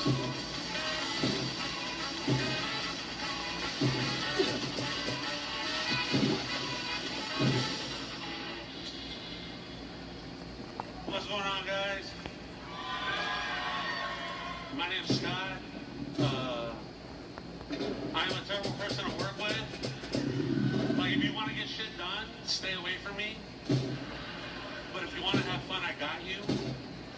Like, have you ever gotten in trouble at work for some shit, but it's not the worst you've done? So when you get called out for it, you almost feel offended and rat on yourself? My boss is like, Scott, you've been coming in late. I'm like, bitch, I've been stealing money. I'm just joking, I work for FedEx. Yes, I do steal y'all shit. My family thanks you. It was weird. I go to the supermarket and people give me way too much respect. One guy thanked me for my service. And I didn't know how to respond. So I was like, yes, sir, I did 2 tours in Dallas. We did a tour in Arlington. We lost a lot of good men that year. I like smoking weed. Done. Look at that. What up, my boy? Hi, Scott Ramos. How are you? What up, Tony Hinchcliffe? Hello again? No, first time, brother. No, fuck you. I'm wearing my fucking hat. You what? Some guy yells, take off your hat. Wow. Take off your wife's top. Oh my goodness. Whoa. Oh my goodness. Someone just got themselves a new TikTok clip, everybody. All right, Scott Ramos, stick with me here. How long have you been doing stand-up? I mean, it's been like 8 to 10 years, but I think like I'd be bullshitting. Okay. Yeah, I'm sorry. Why you be bullshit? Why you be? May I ask you why you be bullshit? TH, drugs are fun. Wow. H-Y-U-B. Drugs are fun, I'm sorry. What kind of drugs are we talking about? No, we're good. No? Yeah, we good. Alright, so crack. See? Now that I went extreme, now you want to dial it back. Fuck it, I do crack. You do crack? Now I do. Really? No, Oh, okay, so what do you do? You don't look like you've done cocaine once in your life. You look like you've done cane sugar. You should have saw me in the parking lot, bro. We been having fun. We been having fun. We be having fun. Yes. Okay. So, Scott, what do you do for work? I don't know if I should do that. Oh boy, you're a hell of an interview so far, Scott. You don't want to tell us what you do, what drugs you do? I got in trouble. I fell. I'm like doing a... It's a spectrum. Okay, perfect. You work for a cable company. My leg's all bent. I fell through a hole, so it's like a workers' comp injury. Okay. Yeah. So you're not supposed to be like walking around in public? No. Shit. What the fuck are you talking? Whoa. Jesus Christ. It just happened Tuesday. I got 34 stitches. Whoa. Right. What happened? I mean, you fell into a hole? Yeah, I was loading shit on a truck and I fell. Okay. You guys want him to jump? This is a talent thing. This is very exciting. Can you do 10 jumping jacks for us? Yo. How many of you want to see him do 10 jumping jacks right now? 1, 2, 3, 4. My bag. No. That's all I know. 6. Let's go fuck up the bag. 7. 8. 9. Hey. Oh, shit. Not happening. Oh, look at that. Full heel turn. Yay. Wow. It's a Razor Ramon shirt. Fuck him. Wow. Have you ever snitched on anyone? Is that why you think you have 34 stitches right now? consider yourself somewhat of a tattletale? You can close the cage behind me. I ain't talking. Okay. Wow. I ain't a snitch. Okay. She's over here telling me jump. No, I'm not gonna fucking jump. These people want you to jump, Scott. I mean, the decision is unanimous. There's a funny thing in Dallas. They want you to fucking jump. You keep showing them a pink. You want me to show it? I mean, that's a pink ace bandage. I'll show it. You look like... This better be gnarly. Oh my God. Ladies and gentlemen, he is pulling out his wound. Oh my God. Oh my God. Okay. Jump! Eat shit, all of you. The funny thing is... That thing looks like it needs ice, and the wound looks bad too. Nice. That was good. That was solid. The stitches are the best part of that leg. Oh my goodness. All right. Did you blow a dude? What? Did a dude blow you? Did a dude blow me? Yeah. Today? No. No. I'm gonna treat it leave. I'm sorry. Hey, calm down. It's yes, by the way. Yes, by the way. She was a wonderful woman. She identified as a woman, and that's what makes the difference. It's enough for me. Meanwhile, he wouldn't even look at the tits bouncing earlier. Oh, I can't believe this is happening. Oh, we're degrading this woman that had no talent on the show. Has her tits out while talking about her kids. The dude that blew me realer tits than that chick did.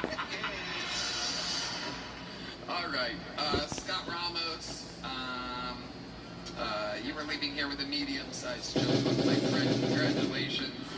I know people. There you go, Scott Ramos coming back in for caps. Oh my goodness, is that security infringement? This is it. We're all gonna die. Tony got fucking Charlied in Dallas. All right. Here's the great Heidi and Val getting us all liquored up. We're having a good old time. We have another special treat.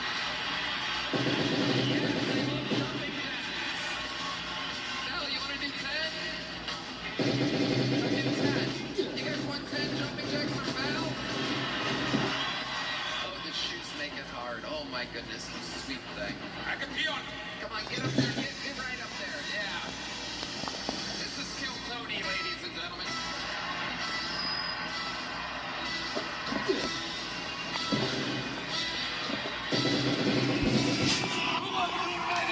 This is Kill Tony, ladies and gentlemen.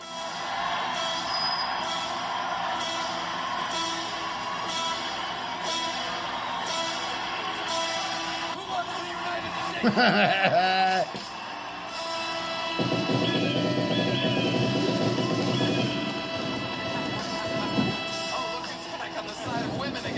That was good. My pants ain't stitches after watching that. Back to comedy we go. Ladies and gentlemen, we have yet another member of our unbelievable crew. It's a very small crew, believe it or not, that this entire machine operates off of. But yet another one of them are born and raised in motherfucking Dallas, Texas. You've seen her on this show multiple times. Here with a brand new minute. Make some noise for the great Aya, everybody. It's the return of Aya.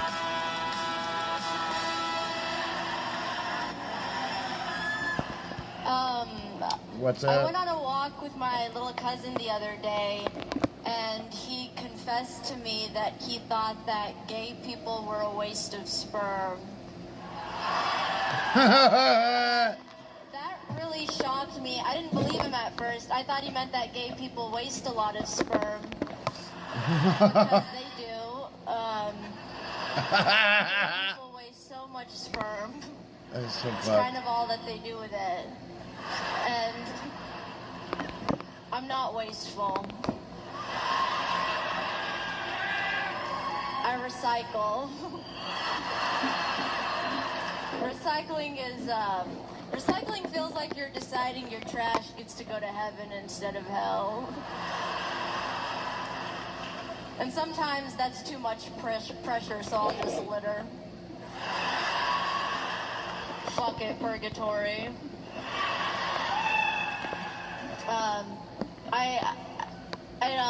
You know, gay people I think are real, but I'm skeptical of lesbians, just because they play with like dildos and stuff. And I feel like if you were really a lesbian, you would have like a pocket pussy. Brilliant.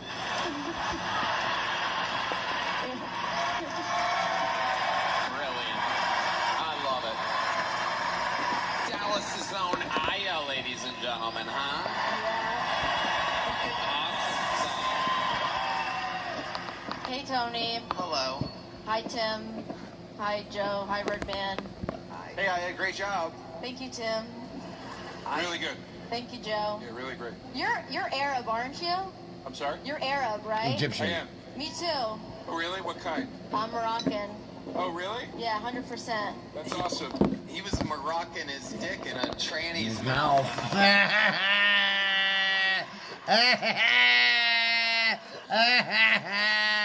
Moroccan his dick in a tranny's mouth. What happens in Egypt stays in Egypt. Oh, I thought that happened to you in Vegas. You what? I thought that happened to you in Vegas. Yes. Oh, okay. Did not stay in Vegas. Yeah. But no, Joe, you're Egyptian, right? I am Egyptian, mostly. Yeah. Yeah. Yeah. But I don't exploit it, so I get nothing out of it. Right? Yeah, I just walk around like a dumb white. And get me nowhere in this career. I always knew you were Egyptian because anytime you would weave the men's room, your dick stinks. Because you were banging trannies in the ass. Yeah. Sphinx instead of stinks. Anybody? Everybody. Finally, someone gayer than me on this show. Kind of gay. But speaking of which, Tony had a fruit platter in his green room and he didn't eat any because it would have been cannibalism.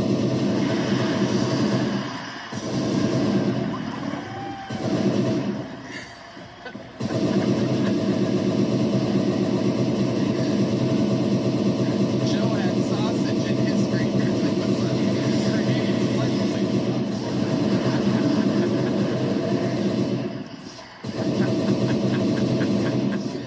We're having fun here. This feels like home. Boom, bitch. I love it. You are you are just really you. You are, for those of you that might be wondering, you know, some of these people, you know, they kind of like amp up and do a character-ish thing, or like do a, you know, like, for example, being retarded. Yeah, exactly. Like, for example, Colt, who we work with all the time, he's never really like, hey, Tony, I gotta tell ya. You know, but Aya is always like this. She's always sweet and real and just herself, very nice, polite. And then there's this amazing stand-up that you do that is so smart. Like, I've never thought of that fucking pocket pussy thing. I thought my brain had kind of covered everything with lesbians and dildos and all. Yeah, they should have one like that they eat for the love of the game, right?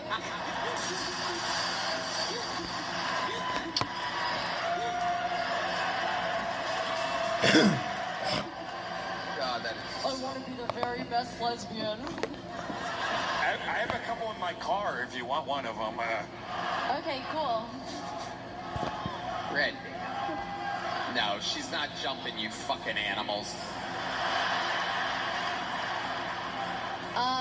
Yeah, I mean, yeah, I'm not gonna jump. No, I'm not gonna make you jump, Aya. You're too special for that. Are you gonna ask me where I'm from? Where are you from? I'm from Garland, Texas. Oh my goodness. All the Mexicans. How many goddamn neighborhoods does Dallas have? It has a lot. That's the 17th fucking neighborhood that somebody said. Yeah. Yeah. Dallas and Houston are two of the weird. They're like their own fucking states. It's very bizarre. It's bizarre. What's Garland known for? So. Oh, the place is in a ruckus. Okay, so. Bunch of homos. David Koresh went to my high school. Wow. Name drop. Not to brag or anything. Wow. In the end, you both ended up burning down the house. Incredible. Oh, okay. It's like a good thing. You had a good set. I thought you were being racist for a second. The rest burned down. Yeah, his house burned down. Yeah. I think I'm feeling right. Nobody's reacting. Okay. Anything else crazy we should talk about before getting you back? Okay, I had a question for D Madness, actually. Ooh, very exciting. I love this. Okay, Yes. Hey D. You have a mic for D? Is that one? Do you watch porn? Ooh, good question.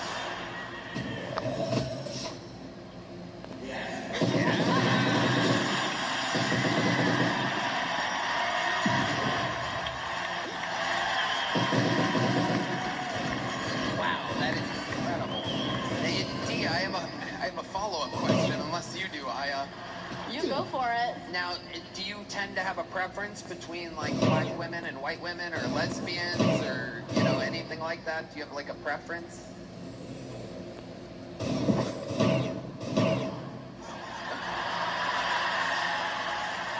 Unbelievable. Their voices, though, like black boys, or...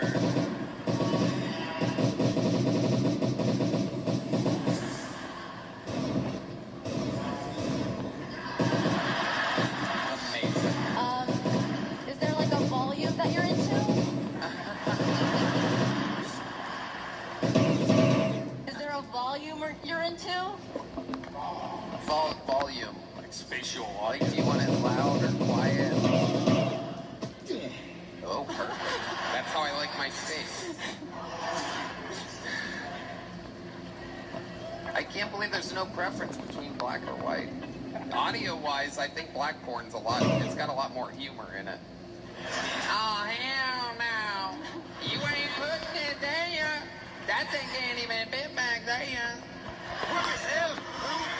Hey. Asian pussy. Wait a minute, that sounds like a black woman. That's right. Oh, okay. That's what I was doing. I wasn't expecting that from you. D, I don't know if you know anything about D, but if a dude talks during his porn, he has to start all over again. This guy he's the known resident homophobe on the show. Normally he takes one of his pee breaks when anyone's being slightly gay.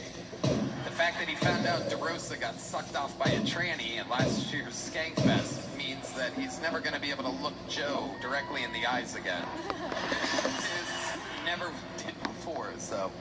How about a hand for the great D Madness, everybody? And Aya, you're a saint. So much fun. One of the best I just love it. The energy around Aya, she's definitely going to be doing this for the rest of her life. That's a fucking little starlet you're seeing right there. You get to watch people grow here on Kill Tony in real time. Normally you don't find out about these people till they're 15 years into their career, 10, 15, 20 years. Only on this show do you get to watch people start, get better, go through it, maybe, you know, have a tough set, get great again. Back to the bucket we go, ladies and gentlemen. Your next bucket pool's name is Tomek Kolecki. That sounds familiar. Tomek Kolecki, everybody. Hi, hello Dallas and hello America. Hi. I'm Tomek Kolecki, I'm from Poland. I just arrived to this country 1 week ago. So I have very strong accent, and because of this accent, it's hard to get pussy in America, you know? Because we don't have sexy accent. Italian people, sexy accent. French people, ooh la la, want to see you pussy. Polish people, we sound like Borat. It's hard to be sexy Borat, you know? With this accent, my best pickup line is very nice. How much? And it works. Only on prostitute, but works. Works, yeah. I need to work on my accent though. I need to, because I want to trick Latinas into believing that I can give them green cards. So. What else? If you don't know where Poland is, I don't blame you. We don't have oil, right? You all know where Venezuela is, right? Don't worry, in Poland we cool with America because we are not that important, you know. For you to understand how less Poland means in Europe, we are white people without white privilege. It's like being a black guy with short dick.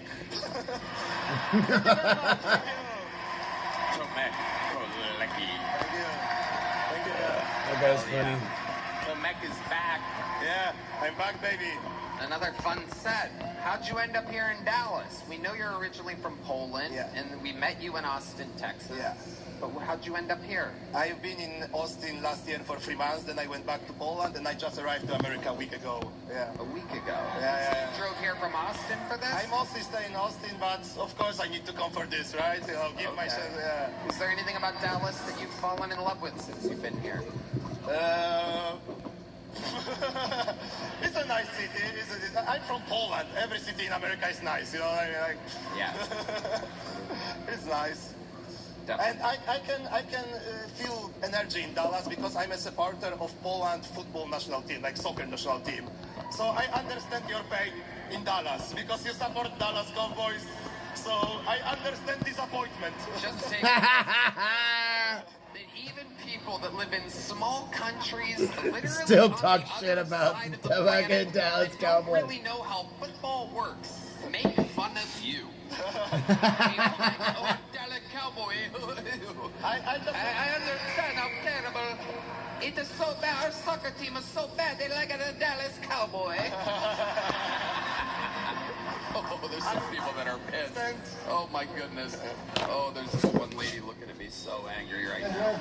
I understand disappointment, you know. There's one lady that looks like she's gonna pull a pocket pussy out of her mouth and start eating it just for the love of the game. Yeah. No, not that one. The one behind. She knows which one. Okay, Joe DeRosa. No, I'm just, dude. Honestly, man, I'm always so impressed when somebody from another country comes to the States and does well. For you to come from Poland and kill, like, it's so impressive to me. Because I've traveled with stand-up. I've been to China, Amsterdam, Iceland. I bombed my fucking ass off when I go to other countries. For you to come in from Poland, spur of the moment, and smash like that, it's fucking really impressive. Thank you, I appreciate it. Thank you so much. Really impressive, man. Thank you so much. Easy. Thank you so much. Y yo hablo un poco español también. Let's go. Whoa. It's a Polish chorizo. Amazing. Polish chorizo. Where'd you learn to speak Spanish? Why did you learn to speak Spanish? Are they invading Poland too? In Poland, it's mandatory to learn 2 separate languages, and everybody learn English. Another one you can choose. I'm not gonna learn German because Polish people have PTSD from German. So you just hear Scheiße, Scheiße. I cannot do this, you know. Spanish is easier, you know. Spanish is nice, like ooh la la. Okay. All right. You ever been with a Latina woman before? No, not yet. Oh my goodness. Have you ever kissed a Latina woman before? Not yet. Is there a Latina woman out there in the audience? Like, can we get some house lights up here for a second? Give me some house lights. Is there a Latina woman that wants to make Kill Tony history and a Polish boy's dream come true? Stand up if there's a decent Latina woman. Is that a Latina woman right there? Come on up, sweetheart. This is how the magic happens. Only here. Only in the Kill Tony universe, everyone. Throw her up here. We're gonna have this, we're gonna have one of the bad guys from Indiana Jones throw you up here. This security guy here. Fuck. Oh my goodness, look at this. I just did your first Latina kiss. Make it a good one. Just 1 second. Oh, Jesus Christ, Tomac. This is why we threw you guys on the trains in World War II. Just go with the flow, dude. What are you... You're ruining the momentum. I have beautiful girlfriend in Poland. Oh, my God. Oh, my God. Can I give you like... Oh, my God. Tomac. Tomac. I love my girlfriend. Sorry for that, but... No, Tomac. Sorry, I'm so sorry. Tomac, Tomac, look over here, you stupid bastard. Look over here. I know, but... Tomac, you really think your girlfriend wouldn't get it if you kissed a girl on that show? She would be mad? Yeah. Oh, well, you're in trouble no matter what. Tim Butterly. Tomac, you're making the right call. No, nobody wants that. Oh, he blew it. You know, Tony, I'll kiss this girl. I can kiss Red One, no problem. I can kiss Red One, no problem. You how about Joe DeRosa? Will you kiss Joe DeRosa, Tomac? Oh, hell yeah. Let's throw a wig on him. Oh, suck his dick. Suck his fucking dick, dude. All right. Who wants to get the kiss in the cheek? Let's go, everybody. Who wants the kiss on the cheek? Shut the fuck up, Tomac. Bitch, Joe DeRosa. I'm sorry. You sound like, by the way, dude, you sound like the kid in high school that lies. I got a super hot girlfriend. She lives in Poland. Have you so smoking hot? I swear to God. Have you so Polish girls are beautiful? You know, like Polish girls are. Polish girls are beautiful, but Dumb as shit. I feel bad letting this poor Latina woman up here without a kiss. Michael Gonzalez, have you ever kissed a Latina woman before? Michael Gonzalez gonna kiss her. I'm just trying to make showbiz magic happen here. It's a live She's like, show. yes! Anything can happen. All these other late night hosts have producers and writers and everything's decided. Michael Gonzalez, show this woman how to kiss, will you? Oh my God, yeah. Oh shit. I think she might be pregnant now. That's incredible. Wow. Oh my goodness gracious. Again, the bad guy from Indiana Jones and the Temple of Doom is gonna let you down. The bad guy. Oh wow. Red band. Oh Nam Shivai, oh Nam Shivai, oh Nam Shivai, oh Nam Shivai, oh Nam Shivai. Another great set. Next time That's you fucking kiss the funny, dude. I don't care who you are. That's hilarious. Big things are made. And I'd love to have you on the Secret Show Thursday. Whoa. Thank you. It's like a real pole. Polish people, not the smartest. You know what I mean? There he goes. Ow. He's gonna go draw pictures in that book. Well, then his girlfriend was okay with him going, I just spent $5,000 to throw my name into a bucket. But now I can't believe you would fucking kiss that girl on a show where the whole fucking crowd wanted you to. Can you imagine going back to Poland? Alright, we have another one-word name. You guys still having fun out there? Make some noise for your next fucking pool. DeRosa's gotta go jerk off. Make some noise for your next fucking pool, everybody. It's Gil. Gil is next on Kill Tony.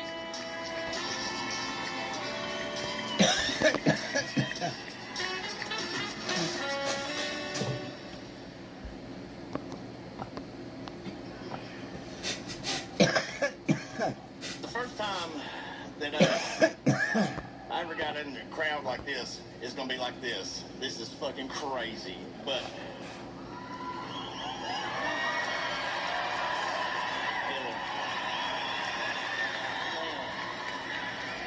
I'm about to pull out William Montgomery because I can't remember shit right now.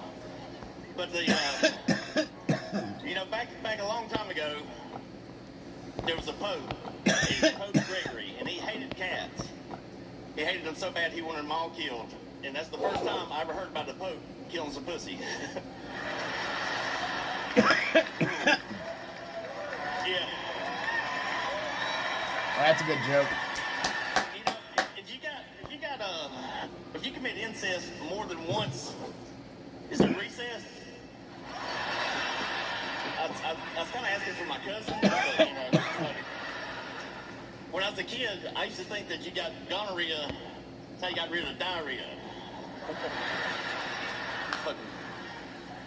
All right, there's a croc, a dog, and there was the alligator. All right, I want you to keep going, Gil, because it took you a while to get started. Now you got momentum. I want to hear more of these jokes. Let's start that one over again. Let's go, Gil.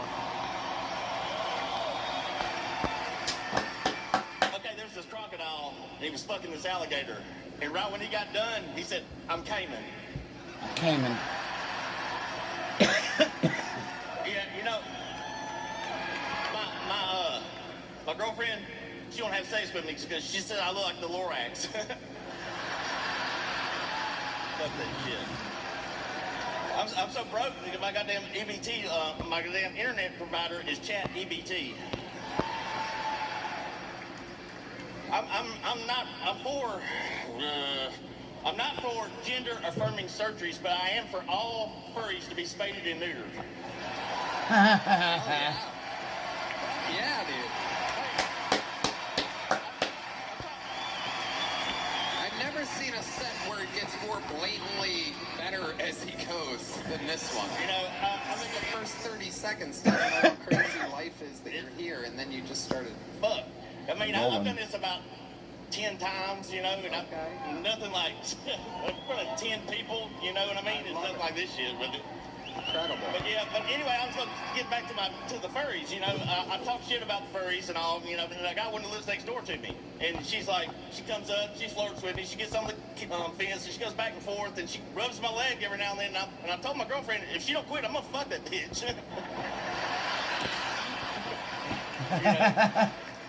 Wow, this is so cool. Yeah. So you've only done stand-up about 10 times? About 10 times. This is an honor for me. Man, you can do this shit, man. Whoa, look at that. That's a legit Kill Tony tattoo.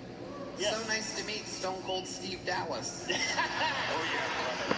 I'm not even from Dallas. No, I know. Your joke works, though, because we're here. Where are you from? I'm from Atlanta, but I live in Panama City Beach right now. Okay. I should have known by the fucking handlebar Hulk Hogan mustache. Look at that thing. What do you do for work? Are you a bouncer at a vape store, or what is it? Yeah, exactly. Yeah. I wish. Nah, I'm unemployed right now. So.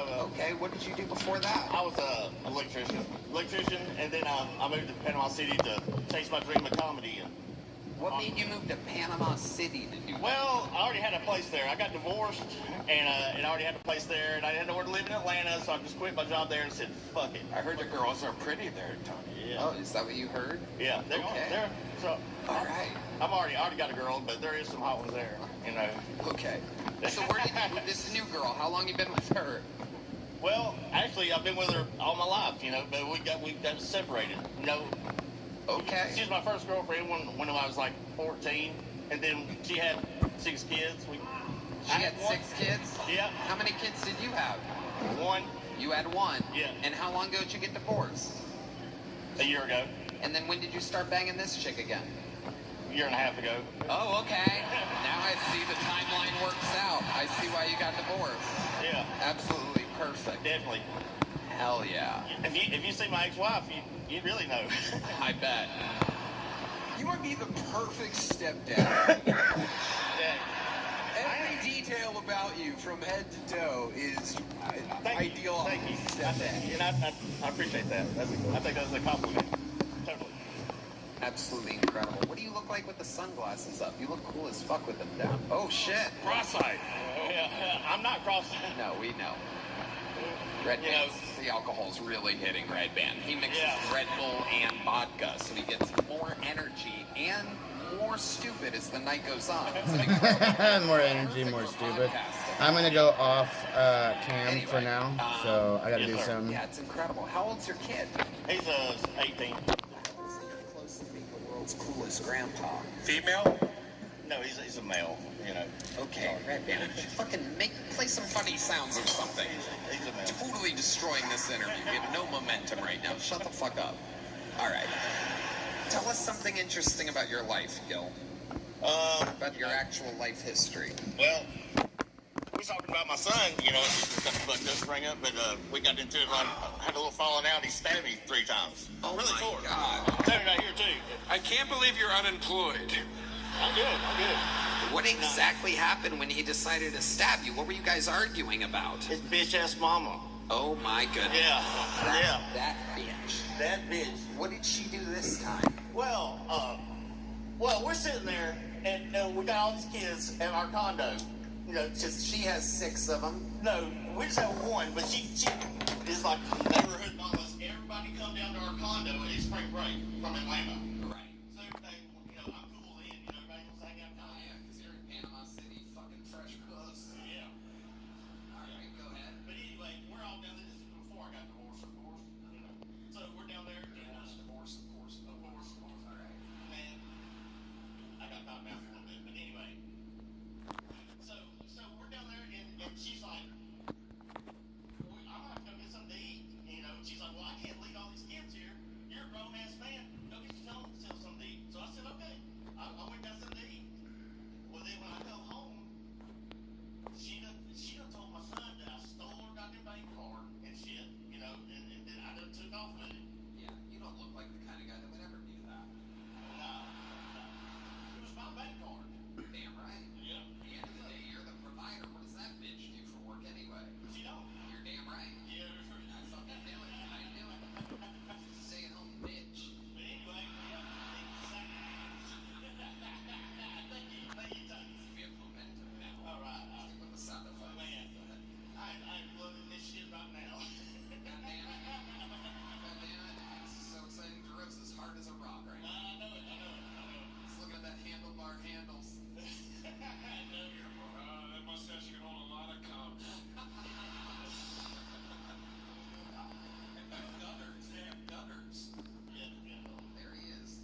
know what we say in Panama City or wherever the fuck you're from? Tears are for queers. Yeah, exactly right.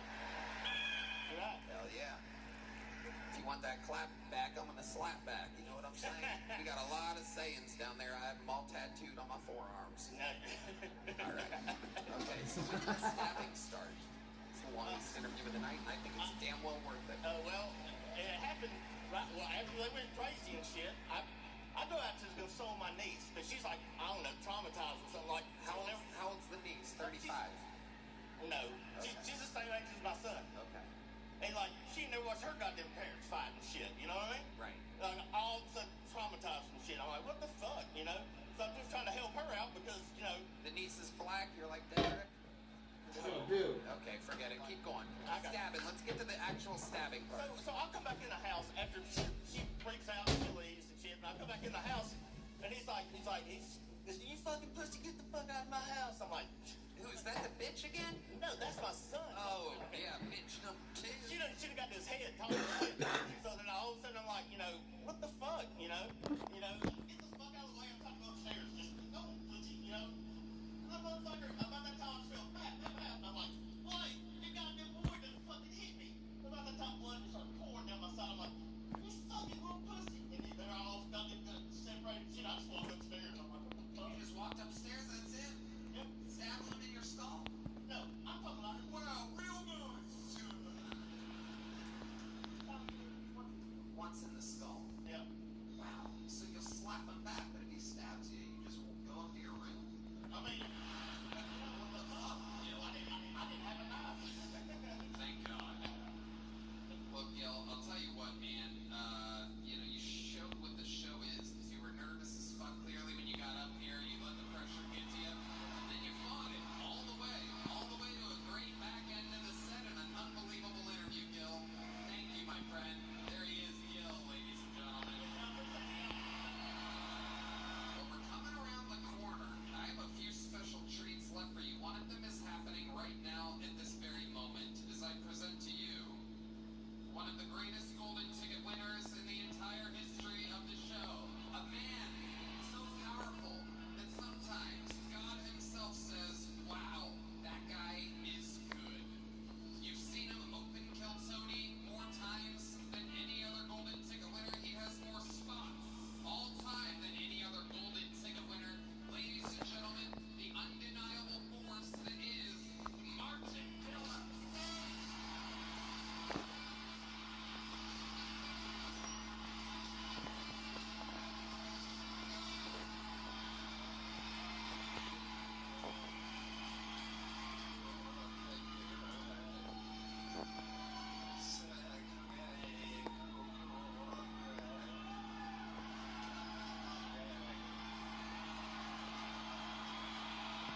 okay, I was the water boy on our football team, okay?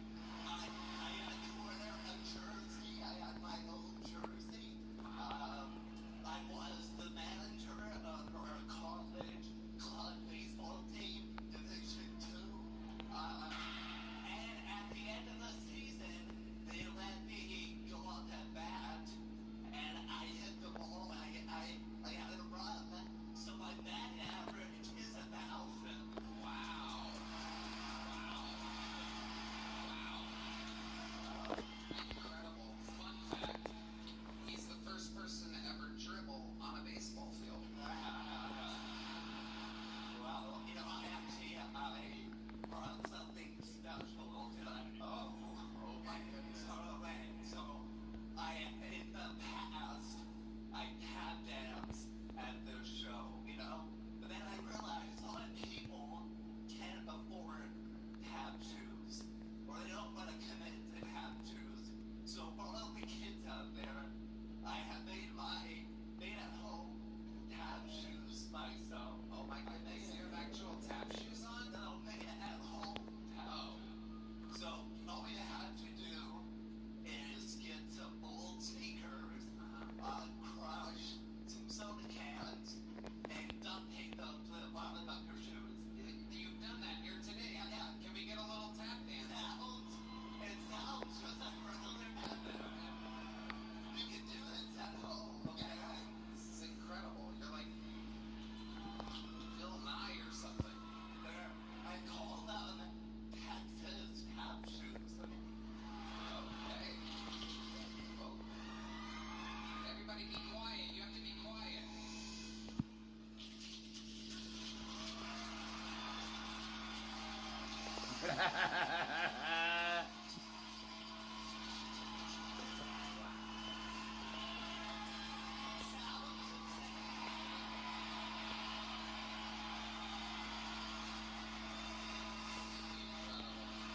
Anything could happen here on Kill Tony. I literally can't tell the difference between that and a good tap dance.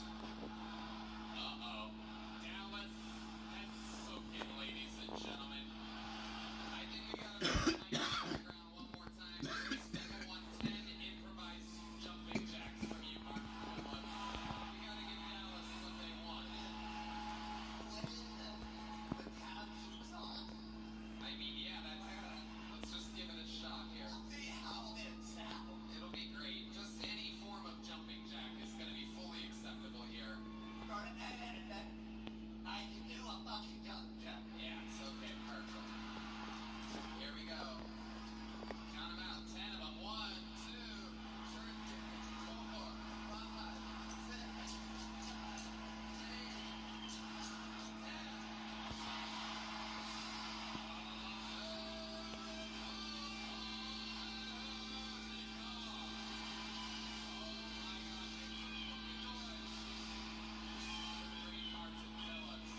ladies and gentlemen. Wow. Another great set, another great interview. He's batting 1,000 on Kill Tony as well as his Little League career. Alright, back to the bucket we go, ladies and gentlemen. Make some noise for another Dallas bucket pull. This is Steven Taco, everybody. Steven Taco is the name.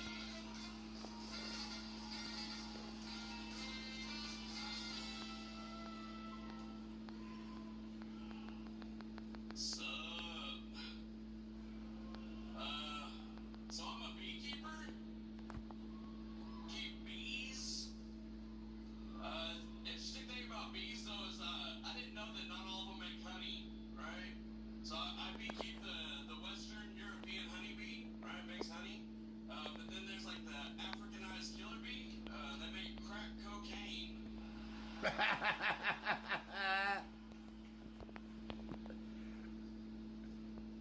Cool thing about bees though is that they're hive-minded, right? They're like the ultimate form of communism. Yeah, they're a lot like the Chinese. Like it's all for one. The individual doesn't matter, and they all look exactly the same. And that's racist.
He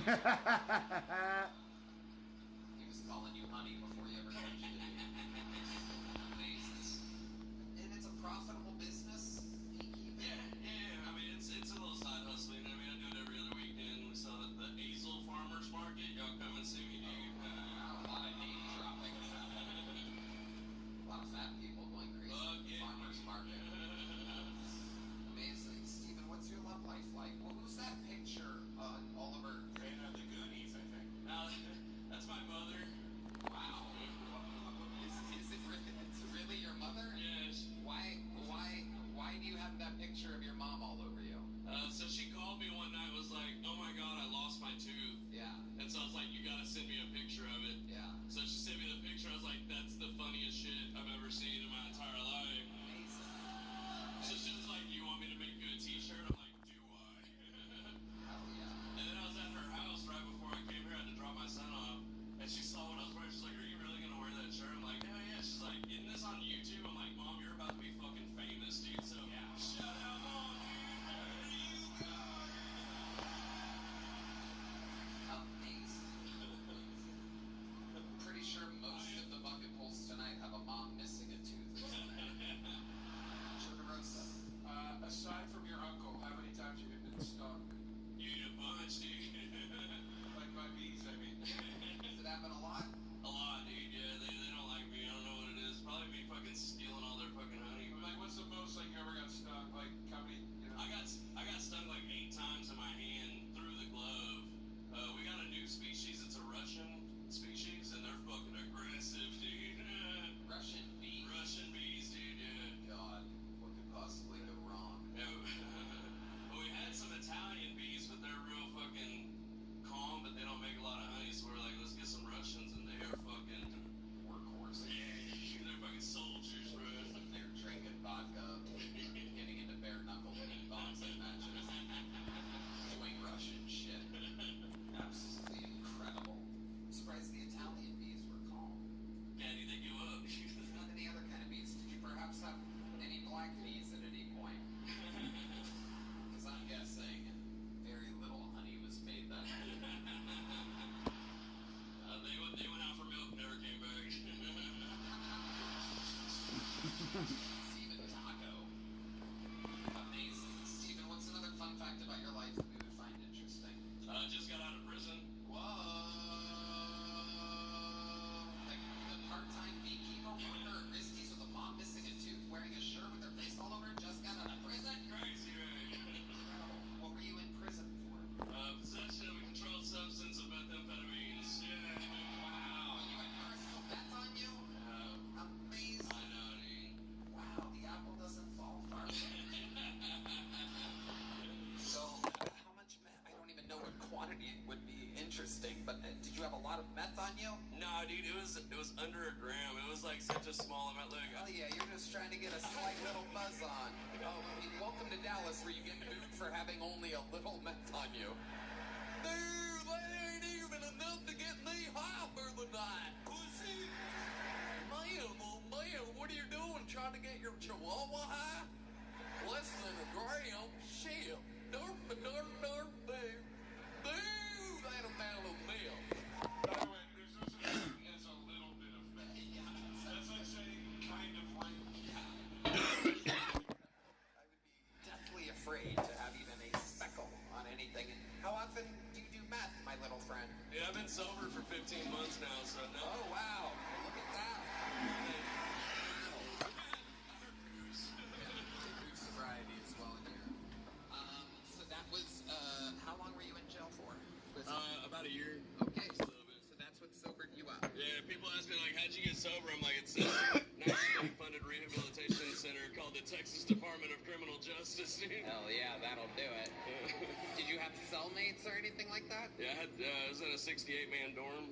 There's 68 of us all in one dorm. Yeah. God, a 68-man dorm. Calm down, Tony. How many times did you get stung in there?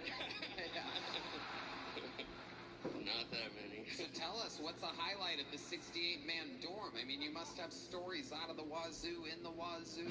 Yeah, dude, it was so believe it or not, dude, prison's not that funny. It's actually kind of depressing, so... I mean, there must be a moment that would be compelling or interesting, though. We were just talking to a guy for 12 minutes that got stabbed in the head by his stepson. Give us a little something here. What was his actual... So, actually, like, contrary to popular belief, like, the prison rape thing, that's what I was worried about, right? Like, no one wants to rape a guy who has a picture of his toothless mom. But they're not raping in there, dude. They're just fucking, dude. Like, yeah. It's consensual. Yeah. People go on dates and shit, like, yeah, boyfriends. I bet you half of the guys do not agree with you, though. But the other half do. The other half do. Did you have an anal orgasm? Me? No, never. What's the wackiest thing? Did you jerk off when you were in prison? All the time, dude. So how do you do it? How do you do it without like other people being like, "Hey, stop that up there"? It was pretty courteous, dude. So we had like a shower list. And you put your name on there, right? And so like, even though it was like a big shower, we only went in there one at a time. And we actually had a pimp in the dorm.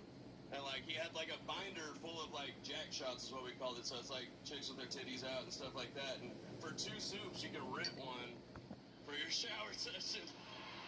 If you give someone 2 soups, they give you a waterproof binder? It's not just a picture, so you have like a whole binder of bitches that you can flip through and be like, I'll take this one today. You just stick it on the wall and wow. Go to town. That guy's a genius. Yeah. You know what's funny? It's like that guy just eats soup all day. This sounds like an amazing gig. This was the same setup like 8th graders had when I was a kid. Yeah. Well, the funny thing was, like, I had my favorites, and every now and then I'd be like, I think I'm going to cheat on her tonight with this one. Hell yeah. Were you ever scrolling through the binder and you found a picture of your toothless mom in there? Oh. Tony, don't talk like that. My mother's a classy woman. Thank you very much. I agree. Love you, Mom. I agree. You're speaking the tooth. You're speaking the tooth. Hell yeah, dude. Speaking the tooth. Hey, Butterly, anything else for Stephen Topka? Wait, what was the sketchiest thing that happened to you? Yeah, in your time there? Great question.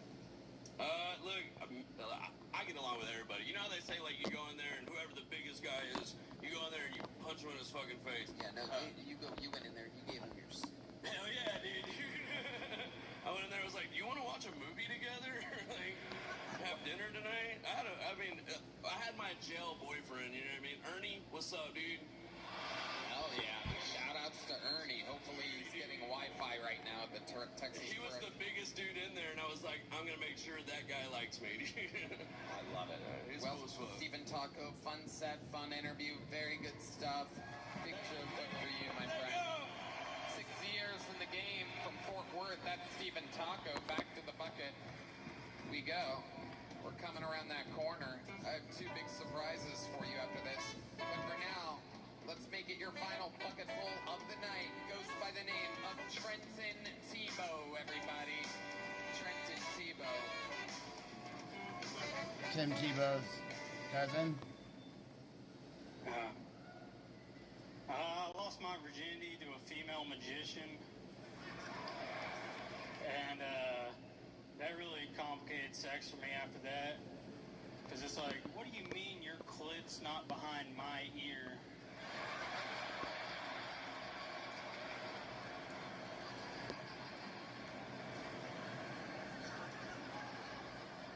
Man, I had some New Year's resolutions, like I wanted to storm the Capitol again, and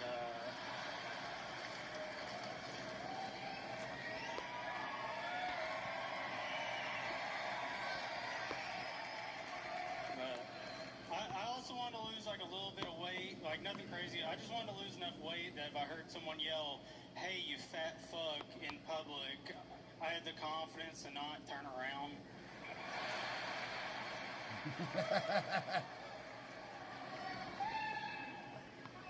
Because, like, fat's more than physical. Fat's like a mindset as well.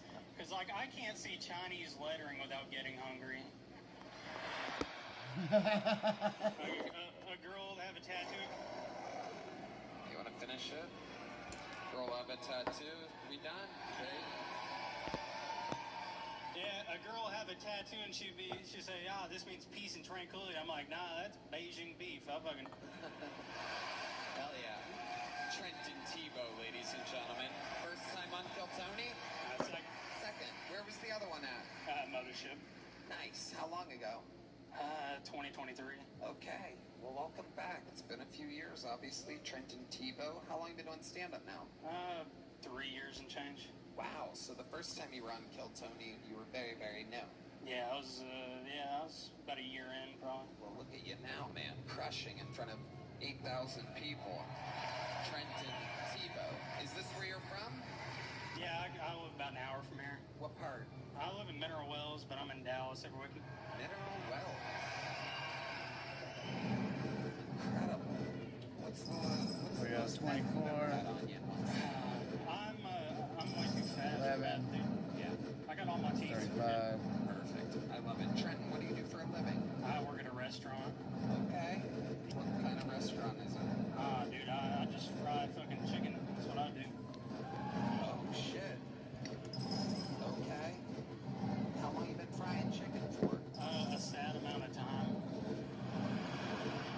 Like 9 years. Wow. Yeah. John Deese has been frying it for like 45 years.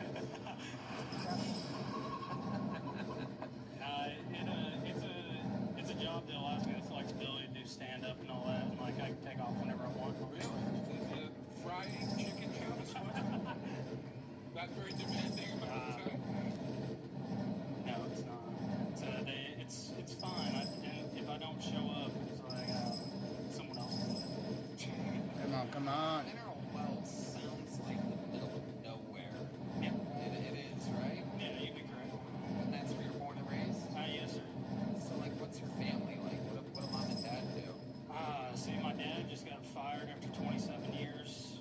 What did he get fired from? Well, it was budget cuts. He was the superintendent of the street department. And my mom's a drug and alcohol counselor. Okay. So people end up on your dad's streets and your mom takes care of them. Yeah, that's right. Amazing. Absolutely incredible. And how many people, if you had to guess, live in Mineral Wells? 16,946. Wow. That's an exact number. That's the kind of number that tells you if you think you're thinking about moving to Mineral Wells, you gotta check it with them first. Make it 16. Amazing. Trenton, give us another fun fact about you, Trenton Tebow. Right before I was on the show the last time, I got hit by a semi-truck. Oh my goodness. Wow. Yeah, I lost about a year's worth of memory from it. Oh my goodness. Was there anything specific that you don't remember from then that you wish you did remember? Well, I mean, I got broken up with, and then I hit her up afterwards, and she was like, "What the fuck do you want?" I'm like, "Oh, okay." Damn. Yeah. That's like getting hit by a semi-truck twice. She got fat. It's okay. Hell yeah. And it's like really getting hit by a semi-truck. Amazing. Back to back. What? Just give me caps on the second one. Thank you very much. Yeah. Yeah, I just wanted to say that. Hey, I liked your special. What's that? I liked your special. Thank you very much.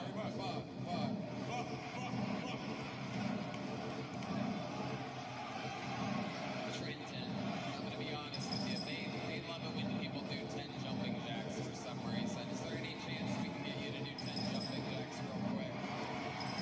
Oh, he doesn't even say anything. This man understands the game.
and flipped his car over again. That guy spends more time on his back than Red Band's mom. Fuck yeah. By the way, does anybody know, does the Easter Bunny support Israel? Don't make me call my lawyer. That's an impression of me after my teacher asked if my dad signed the field trip permission slip. Knock, knock. Prince. Prince doesn't have a last name. Man, I miss the old BET. Sources in Iran say that the new Ayatollah is both stupid and gay. Red Band, I told you your ass is qualified for the job. Okay, that's my time, Tony. What's up, honey?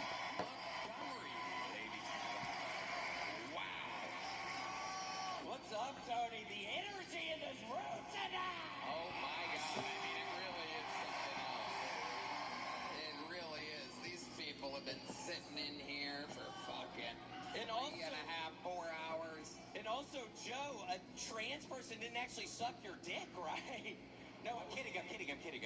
Yeah, I love you. I was kidding. Oh, okay. No, yeah. Oh. Yeah. It doesn't matter. I was just... It doesn't? You're judging mental right now. No. Are you judging? Are you judging? I'm not at all. Okay, thank you. I apologize for bringing this up. I feel like it's a real thing. Be me. I will. Let me shine. I'm happy for you. I don't care. Fun. How's it going, Tony? Trying to self-destruct his own incredible momentum. These people that love him. William, what a set it was. You're somehow the first person tonight to cover the Tiger Woods accident. A lot of topical, very fun jokes in there, whereas normally you're making references from the 70s, 80s, 60s. I know, you've been getting on to me recently, Tony, so I switched it up just a little tonight. And Tony, I think secretly you like it when I have the old references. I think you secretly like it. I do. I love everything about you, Will. Oh, what?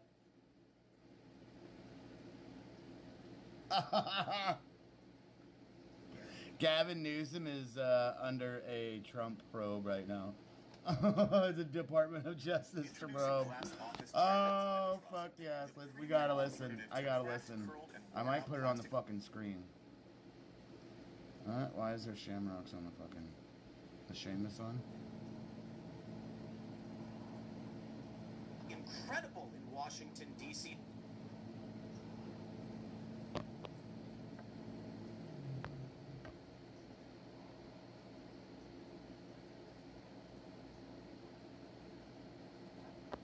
Man, last night was absolutely incredible in Washington, D.C. The UFC fight.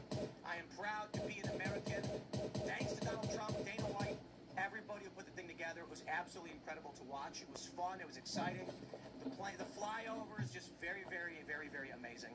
And it's just so sad how many of these libs come out and they're like, oh, it was awful and it's corruption. And just stop. Just have fun for once. Just have fun for once. Well, we got big news for you today, and we will be talking about the UFC stuff. But Gavin Newsom put out a statement saying that he's being criminally investigated by the DOJ. Now, the DOJ says, nah, that's not true. However, people in and around his administration and his personal life are being investigated, it seems, likely due to tax-related issues. I'm going to be very careful here, but some people are pointing out that it makes no sense how a man on such a small salary has so much money. And there's some other stuff related to, like, being transferred a very valuable house to an LLC and a bunch of other stuff like that. So maybe this man is just a criminal.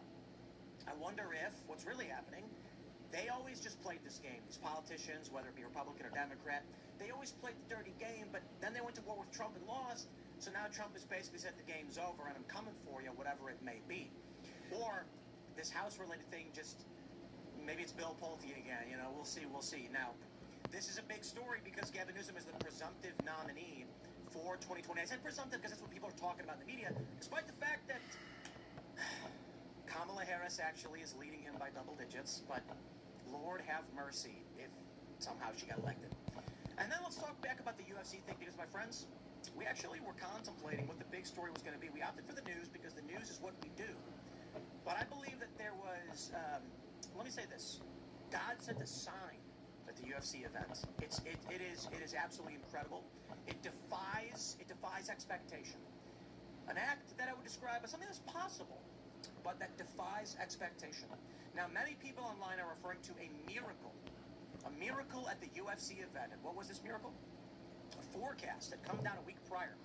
There was going to be a massive storm, and then it just fucking swiped around them, and they didn't touch them. Now, my response was, how badass would it be if they just put a curtain down like semi-mesh see-through, and these UFC fighters are fighting in a thunderstorm? Let's go.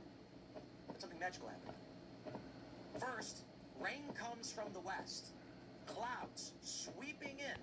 The storm hits where we are near Harper's Ferry, about an hour or so outside of D.C. South of D.C. is slammed by a major storm, but the major storm, as all the clouds are passing over, the storm systems form, splitting between D.C. So just the area of the White House gets no rain at all.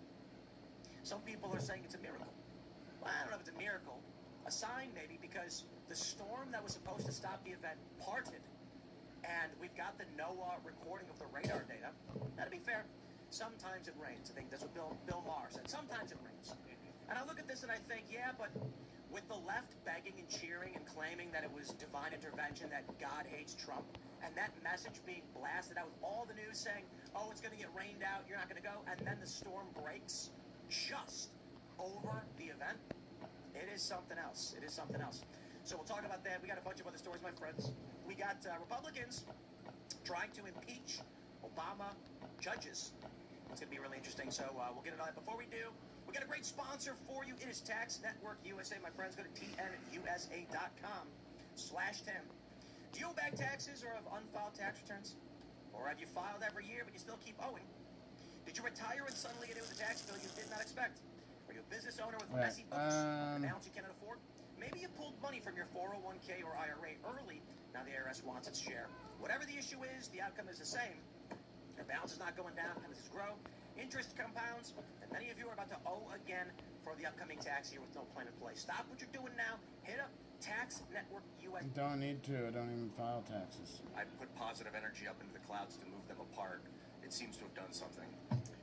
Disabled people. If you're disabled, you don't even need to file taxes unless you have a business. That's it. It's going to be like now you know. Time in the distant future. Phil's laying on the hospital bed. He's an old man. He's got his kids. He's got grandkids around him. They're like, Grandpa, you're a legend. You're a rock star. And he smiles. And he gives one last devil horns before going into eternal slumber, where he finds himself at the pearly gates. And as he's walking up, they're like, welcome in, sir. By the way, it was Ian, actually. He did the weather in D.C. that day. And you go, damn it.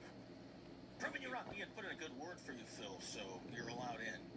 Great to have you both. Thank you for coming, Seamus, and let's get into it then. Here's the news from CNN. Gavin Newsom says the Trump DOJ is investigating him and his wife. Now, apparently it's being disputed. I don't care to play the full thing, but he's claiming persecution and weaponization. It's funny to hear come from this guy, but here it is. In recent days, federal agents have knocked on the doors of family, friends, and former employees. Not because they found a crime, because they're simply trying to find one. They're demanding records. They're abusing the grand jury process, digging through years and years of random documents.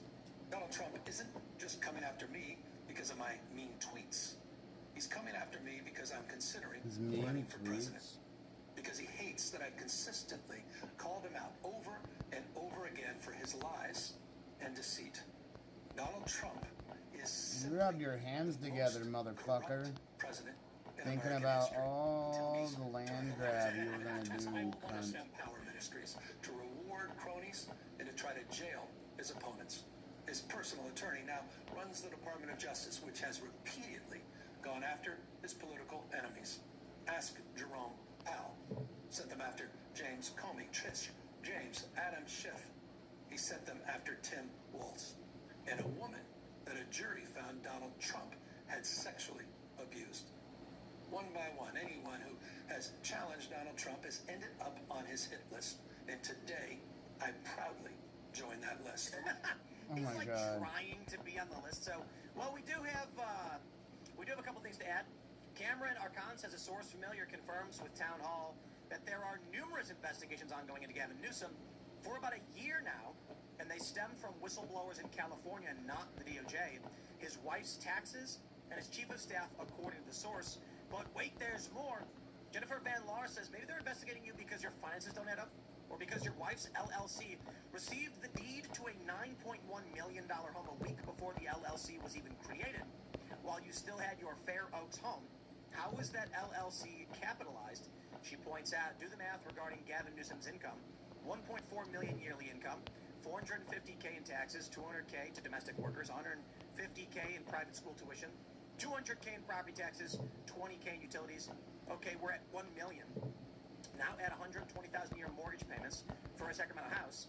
Add 506,000 a year in mortgage payments for the new house, which his in-laws had to guarantee. And that's not including food, clothes, entertainment, sports for 4 kids. Their financial disclosures don't show any large sales of assets. And Gavin can't sell assets out of his blind trust anyway, which is where the bulk of his assets are. If the trustees sell assets, the proceeds have to remain in the trust while he's in office. So I think she's referring specifically to his financial disclosures, which don't add up, which is silly. But let's just be real. Gavin Newsom is claiming this because he wants to be in the club.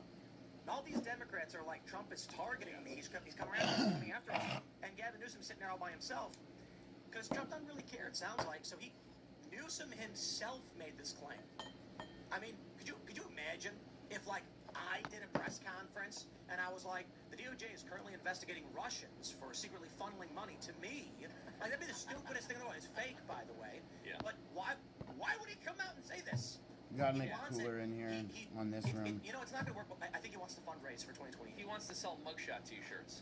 And you can see he's really aping Trump's bit here when he says, they're not just going after me for mean tweets. He so desperately wants to be the bad boy of Twitter, who everyone goes to and says, wow, what an edgy take. I can't believe politicians spoke that way. We need 2 more of those oil. Trump already did it.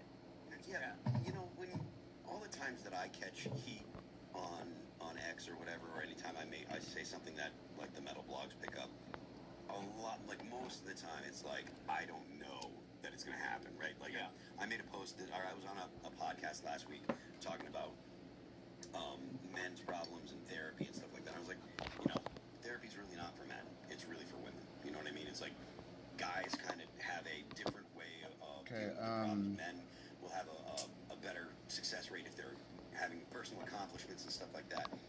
And women kind of look for social validation. And they're external processors. Yeah. Women, like, figure out their thoughts by talking in a way that men are more likely to do. Men punch things. Yeah, men go around and punch things like monsters. Just shove it all down and have a heart attack like a real man. No, but seriously.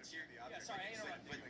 But the point is, like I said that in a podcast, and the blogs picked it up, and then next thing you know, people are wigging out. We're getting a bunch of comments and stuff on our Instagram page and stuff, and it's like, I really do imagine. Way worse. Way. Like, in that same podcast, I was like, no, you should have normal relationships, not gay or lesbian relationships. Like, those are we should fucking. Like, nobody picked up on that. I called them normal. Dude, this is the other thing, too. I feel like every comedian has a podcast where they talk about going to therapy. You see this so often from celebrities where they emphasize the value of this thing. But therapy is a medical intervention, and like every medical intervention, there are side effects, and people pretend there aren't, and it's something you should just endlessly recommend to everyone, but it is not for everybody. Therapy can damage your brain. This is like any completely different subject. Yeah, 100%, you're right. But the point that I was trying to make is, like, Donald Trump's tweets that get people riled up, I bet at least 50 to 75% of them are organic.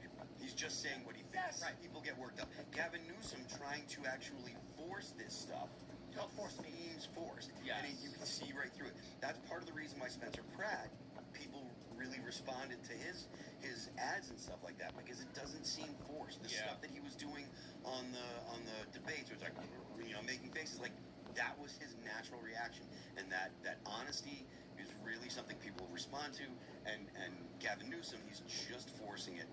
It's just not the same thing. I wasn't trying to derail the conversation. No, yeah, but there's nothing transgressive about anything Gavin Newsom is going to say either. He's in lockstep with the establishment on literally everything. All of his opinions are advertiser safe and friendly, even though they're horrible. So it's not as if he's saying something that people are going to go, man, I hasn't said it out loud because it's all anodyne. If he did it in a real way, maybe he could be like a leader and a speaker for the voice of that movement. This was obviously scripted. He was talking like this because he's reading a thing, and it was very inarticulate and annoying, actually, to listen to, in my opinion, for me.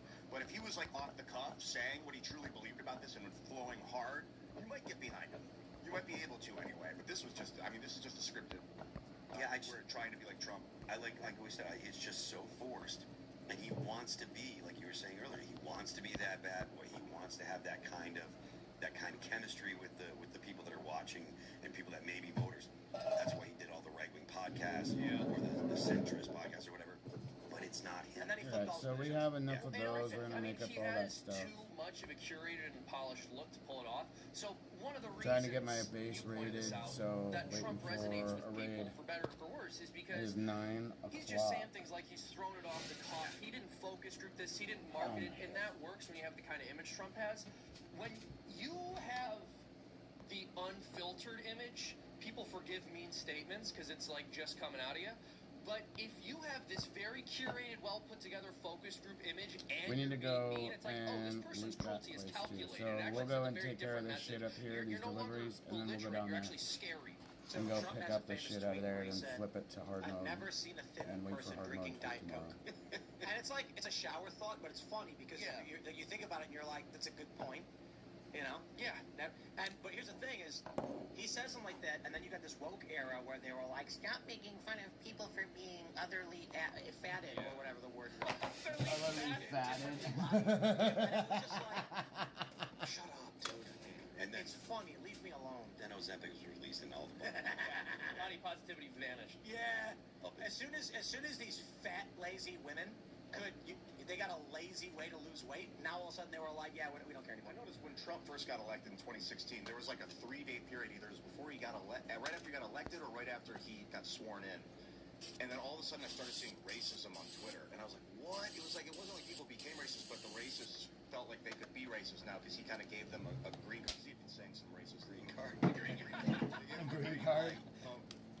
But it also kind of, then it created the censorship complex where people lashed back, and you got the woke era, like, no, they went too far stuff, but then it ebbed back the other direction, and now you can say, well, I'm not going to say it now, but you can say dirtier words online and not get thrown off. You can call people names and not get your channel demonetized or blacklisted. So you can talk about the vaccines. Finally, it's been like 4 years dodging and weaving through that because Biden's office telling Twitter behind the scenes to censor people for saying wrong speech. No, it's because they lost. And that's the UFC thing. It's watching woke and the left just wither into a dry husk. For that, I appreciate Trump's off-the-cuff stuff. I do. Sometimes it's hard to swallow. Like when he was making fun of Rosie, it's like, bro, you're the president now. You do not have to go after a singular woman and go dog hard on this girl. I mean, I didn't mention this in the intro, but when that dude yelled Michelle Obama was a man, you know the culture shifted. Yeah. That's a big shift from naked trans people dancing at the White House to a dude getting in the microphone and yelling Michelle Obama's a man. And based on what they were doing in 2024 with the naked trans people, it's kind of like, I mean, that is up their alley, you know? I don't know. You should have followed it up with, not that there's anything wrong with that. I guess if I had to decide, it's not like I have to pick one direction or the other, but I take like crude thoughts out loud better than censorship. And like, what you got to do is something like, I am inspired every day by Michelle Obama being a proud and outspoken individual with so much transphobia out there. That's how you do it. Because my view is when they're like, you can't say that. Well, say what? That Michelle Obama's a man. I didn't say that. you could also say, don't be a trans. she's an amazing man. Woman. You know? Okay, all right. Let's actually talk about it. I want to show you a UFC event. It was beautiful. Take a look at this photo. I can't believe it. Is this photo real? Michael Knowles posted this. The president paid to get the epic flyover UFC photo, and it was well worth whatever the cost. But stop to consider that he got this picture for free. This photo was unbelievable. I don't believe it. But the reflection in the water with the lightning strike, I don't think it's AI. But again, it's so incredible. I find it actually. Yeah, It's beautiful. It's amazing. Is it striking the monument? Is that what's happening? No, the lightning strike is mine. And in fact, there were a bunch of lightning strikes throughout the clouds, and this is just one photo. Take a look at this image. UFC Freedom 250. absolutely incredible photograph. Absolutely incredible. But you guys, it was a miracle that day. Just yesterday. Actually, and including in the wee hours of the morning as we filmed this show live. Jack Posobiec posted this. The storm the left was praying for suddenly parted just as it passed over and missed Washington, D.C. completely. How is this possible?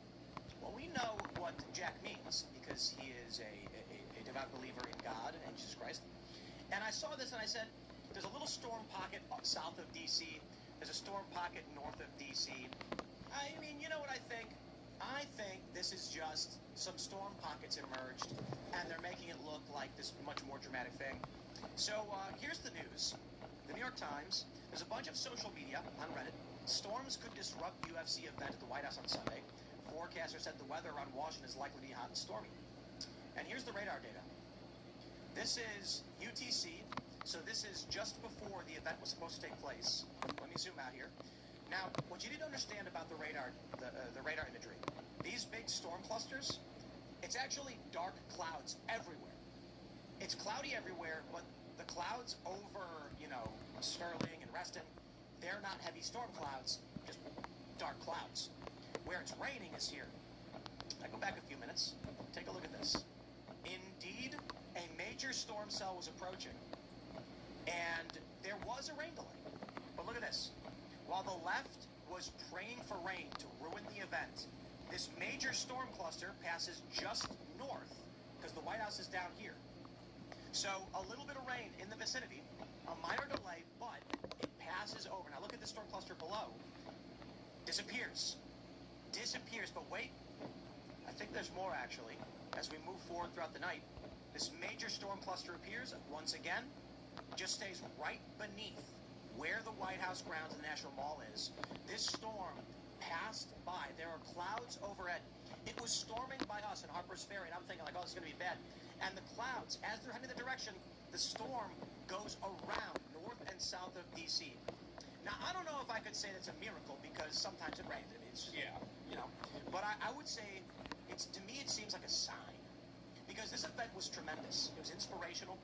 It was a major event with some 80 to 100,000 people in the National Mall and at the White House grounds celebrating America, with a major sporting event, with a guy yelling out at the top of his lungs, Michelle Obama is a man, and it was got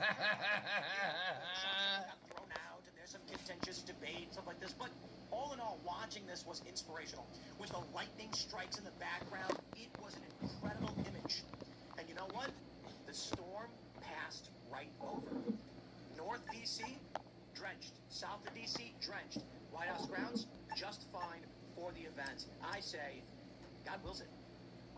Maybe, but also willpower is an interesting concept. Humans have it too. I think our bodies, my take on this is that our bodies are producing magnetic fields. I mean, that's scientific fact. Your body, because maybe it's the flowing iron through the bloodstream, you have this human dynamo, this small, weak magnetic field. If you put a magnetic field inside of another magnetic field, they interfere. So our body's magnetic fields are inside of the Earth's magnetic field. There's a connection between those two things. And I've been practicing for about 15 years moving clouds with my willpower. The Native Americans had rain dances and things. I think that positive energy, it seems, can make clouds dissipate like oil and water. They spread out and get thin, whereas negative energy binds them together and can cause storms. You have to, it's like learning how to whistle. You have to learn what it feels like, the difference of positive and negative. Okay. I just got focus. Your point could have been made in 5 seconds that you think you control weather, and that's fine. Well, I don't control. For most people, they're like, what is he even talking about, and why is it relevant? When I bring up the Native American rain dances, it starts to hit home a little more for people. Well, let me put it like this: the left was doing that, and it didn't work. The Native American rain dances. It's not possible. They were literally doing it, and it didn't work. It's a fact. Fact statement. Leftists were posting online, begging for rain, celebrating rain, posting how they were going to do rain dances, and the storm broke, and the event, it passed right by the parting of the storm. Anecdotally, I was driving to D.C. around 4 o'clock. 4 o'clock, praying, I guess you would say, but focusing positive energy up into those dark gray clouds and let them dissipate. Let me show you guys this. Let me show you guys this from the Weather Channel. This is what they had claimed on the 14th. So this is yesterday morning. UFC Freedom 250 is facing a chaotic weather setup on the White House South Lawn. With a 60% chance of thunderstorms, heavy downpours, and wind gusts up to 34 miles an hour threatening to delay the outdoor fights. On top of the storm risk, Brutal DC humidity is driving triple-digit heat index alongside massive swarms of mosquitoes and gnats that fighters will have to battle inside the cage. While the venue's massive 92-foot overhang will keep the octagon dry, a single lightning strike within 8 miles will trigger an automatic 30-minute freeze-out on the entire event. What? Yo, first of all, none of that happened. 34, could you imagine mosquitoes and gnats flying around in a 34-mile-an-hour wind gust? Just blows them all away. So which is it? They were trying so hard to tell people not to come to this. They lose. And guess what, guys? Even Bud Light paid to be a part of this event. Sorry, you guys had your Bud Light moment, but they saw the writing on the wall and lost billions of dollars, and even they're off the woke train. I appreciate the left has lost, and with the Weather Channel saying it's going to be brutal, it's going to be bad, the storm parted, and it was magic. I will not take God's name in vain. I do believe that we are connected with God and that our bodies are able to interface with. That's why we pray. Exactly. You're able to pray because you have a body. And I also appreciate skeptics, big time. So I'm not telling you, like, hey, just believe me that your body is interacting with the clouds. You know, I'm just imagining, because they put this graphic up, rain, 30-mile-an-hour winds, and mosquitoes. So what they're trying to make you think is that the mosquitoes are like darts.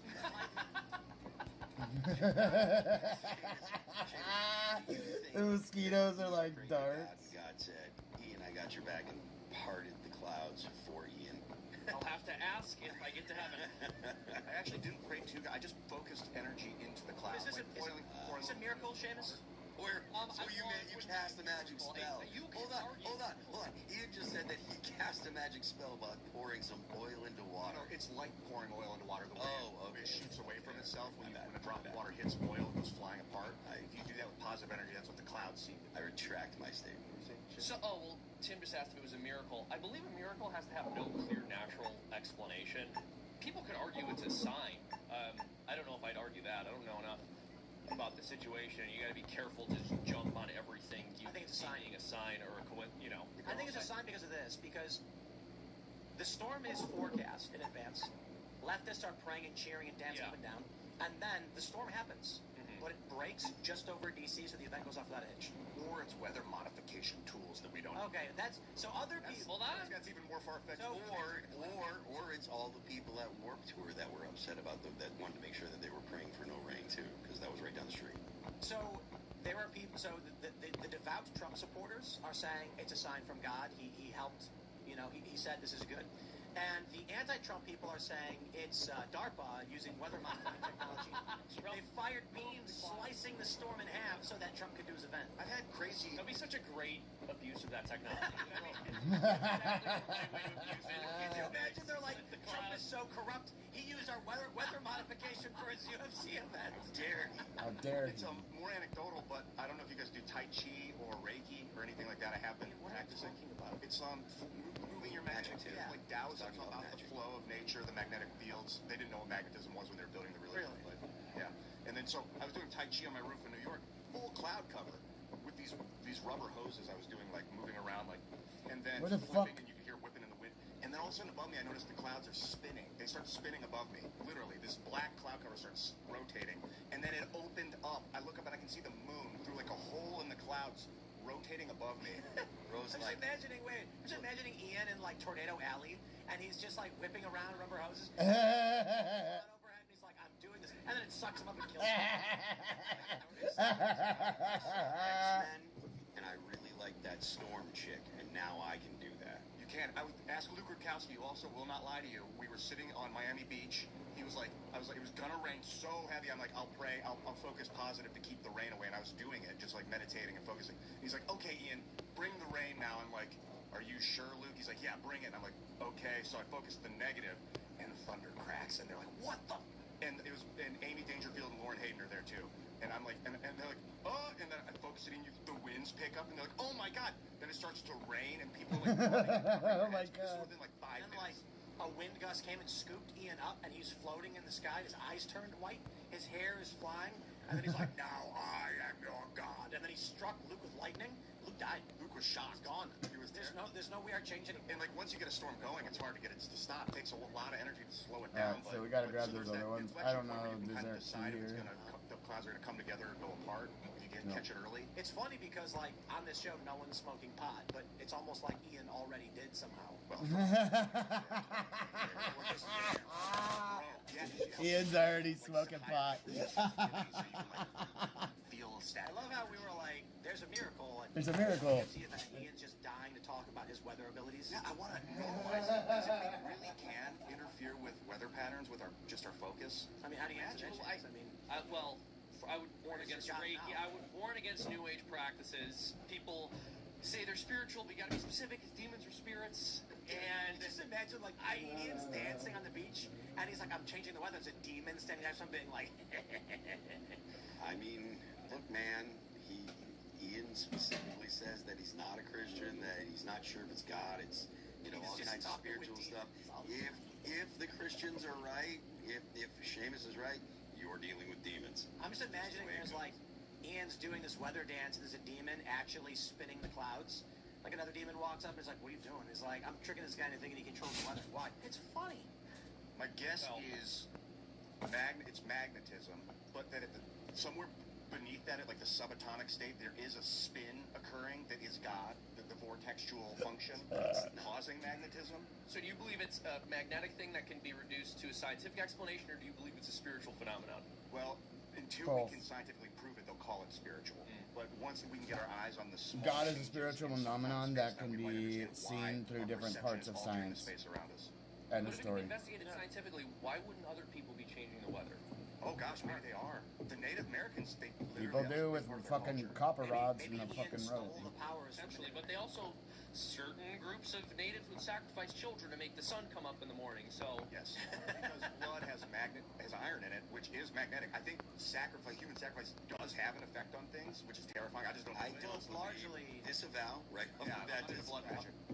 Blood magic, I've never done it. I'm not interested in it. Don't do it. Dangerous. It's not true. He does blood magic. No, I never have. I've done black magic. I don't even know what that is. Oh, Never done black magic there, buddy. I love you. Don't mess with that Like, stuff. did you ever watch the spear cooking video? Ian's in the background. Let me tell you, there must be black magic and blood magic. Black magic is you want to cause someone harm, so you pray for their harm, and it affects everyone around you, including the person you're aiming at. So it hits everybody. It's like pestilence and magic together. But then blood magic is actually using the iron and blood to get a magnetic response. The Aztecs did it. Stop trying to science my magic. Yeah, it's all real. Like, Magnetics, magic. Either we have a soul that can will things into existence, or not. It's not the iron in my blood, like midi-chlorians or whatever, communing with the force. One thing that you talk about a lot is like magnetic fields and stuff, right? We have when I say we, I mean like human beings, scientists. They have a really good understanding of the electromagnetic force. There's 4 forces in the universe. There's the electromagnetic force, the strong force, the weak force, and gravity. Gravity, they're still kind of not sure about a lot of it. The other 3, they know a lot about. So if you really want to know about this stuff and find out the ins and outs, you can just watch YouTube videos. He had Wei Ping Yu on a culture where he's a NASA scientist falls in line with the magnetic universe theory, which is like the Thunderbolts project, where they actually believe that gravity is a form of magnetism. He showed us a magnet. He's like, "How much do you think it'll lift?" It'll lift it a lot. Then he folds it over into like a cube, and he's like, "How much do you think it'll pick up now?" And it was weaker. The magnetic force neutralizes because a sphere polarizes at every side. It depolarizes itself or polarizes itself into a neutralized state. And I think that's what planets are. They're magnets that have folded over into spheres. They're very weak magnets. Did we get rated? Static electricity generator thing to create like weak magnetic. We're gonna be calling it here in a minute. So, because I gotta wake up super early. And they work similarly. Like gravity, the closer you get, the faster you snap to it. Like I gotta get up at like 7. Not all planets have a magnetic like field, 6:30. and all planets have gravity. Well, they call it gravity, but it's the same. In fact, Maxwell's equation of electromagnetism is the same equation of Newton's theory of gravity. It's just a different. Proves it. I gotta record at 8:30 tomorrow morning. Yo, speaking of magnetism and science, Dude, the crazy bitch that fucking tried to cut my UFC cameras. boss Dana White condemns fighter Josh Hockett for saying Michelle Obama is a man. I hate that kind of nonsense, guys. It was funny. That's it. Everyone's got to act like I understand the Obamas are public figures, but I'm completely against saying nasty and false things about people's families. Everyone knows my position on free speech, but I hate that kind of nonsense. I mean, listen, there's a lot of people that think Michelle Obama is a man. And what about the song? Who was that lady who died? Remember that? Oh, yeah, the plastic surgery. Jane. Something Joan. and she was like, Michelle Obama's a transgender. Joan Rivers, Yeah, Joan Rivers, that was her. Oh, and really? Okay. yeah, she said an interview where she said Michelle Obama's a transgender. Yeah. And then everyone, there's flashback at her. There's a video of Michelle Obama dancing on Ellen, and like, she's like shaking her hips and something smacking the front of her pants. That's where this all comes from. Weird. Yeah. And everyone's like, yo, what's dangling there, huh? It's like his pants folding. I don't know, bro. It doesn't have to be. It looks weird. It looks very weird. Like Barack, he would. We got more. We can play the video. We got this from TMZ. Shane Gillis tells TMZ he didn't love Josh Hockett calling Michelle Obama a man. He didn't love it. He really loved it. Is that what he's gonna say? Hey Shane, how did you enjoy the night, man? Pretty cool. What do you think of Josh? What do you think of him saying Michelle Obama's a man? I didn't love that. Didn't love it? How come? Why do you think? What? He said, why do you think? A lot of people have said the opposite. That's why I don't like that. Trump's out, job. He's in full defense mode right now because he doesn't want to get hijacked by some dumb shit. What do you think of the cancel culture? You guys got me on But yeah, I didn't like that. Oh, okay. He's gonna go back to his buddy and be like, my dog's hilarious. Alright, thank you, Shane. I mean, he didn't really say all that much. But the idea that Michelle Fuck, I did have bandages here. Look has at been around for a long time. It was Hockett. We got the video clip for you right here. And lastly, Michelle Obama is a man. Am I right, America? They're cheering for him. They were cheering. So, they agree. The way that he said it, I take that as, you know, it's like he intended to be funny. It was, you know, it felt kind of flat with most people, I think, but he intended to be making a joke. Maybe he does think it, but he also just got hit in the head a bunch. Oh, that's true too. What did they say about Macron's wife? Candace Owens was saying that she was a man. Yeah. And actually got sued. So here's the thing. Okay. What's this music? the dog.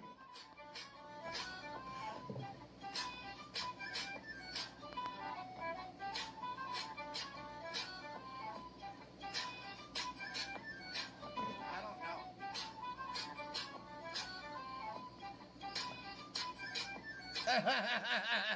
It's like just been going viral quite a bit.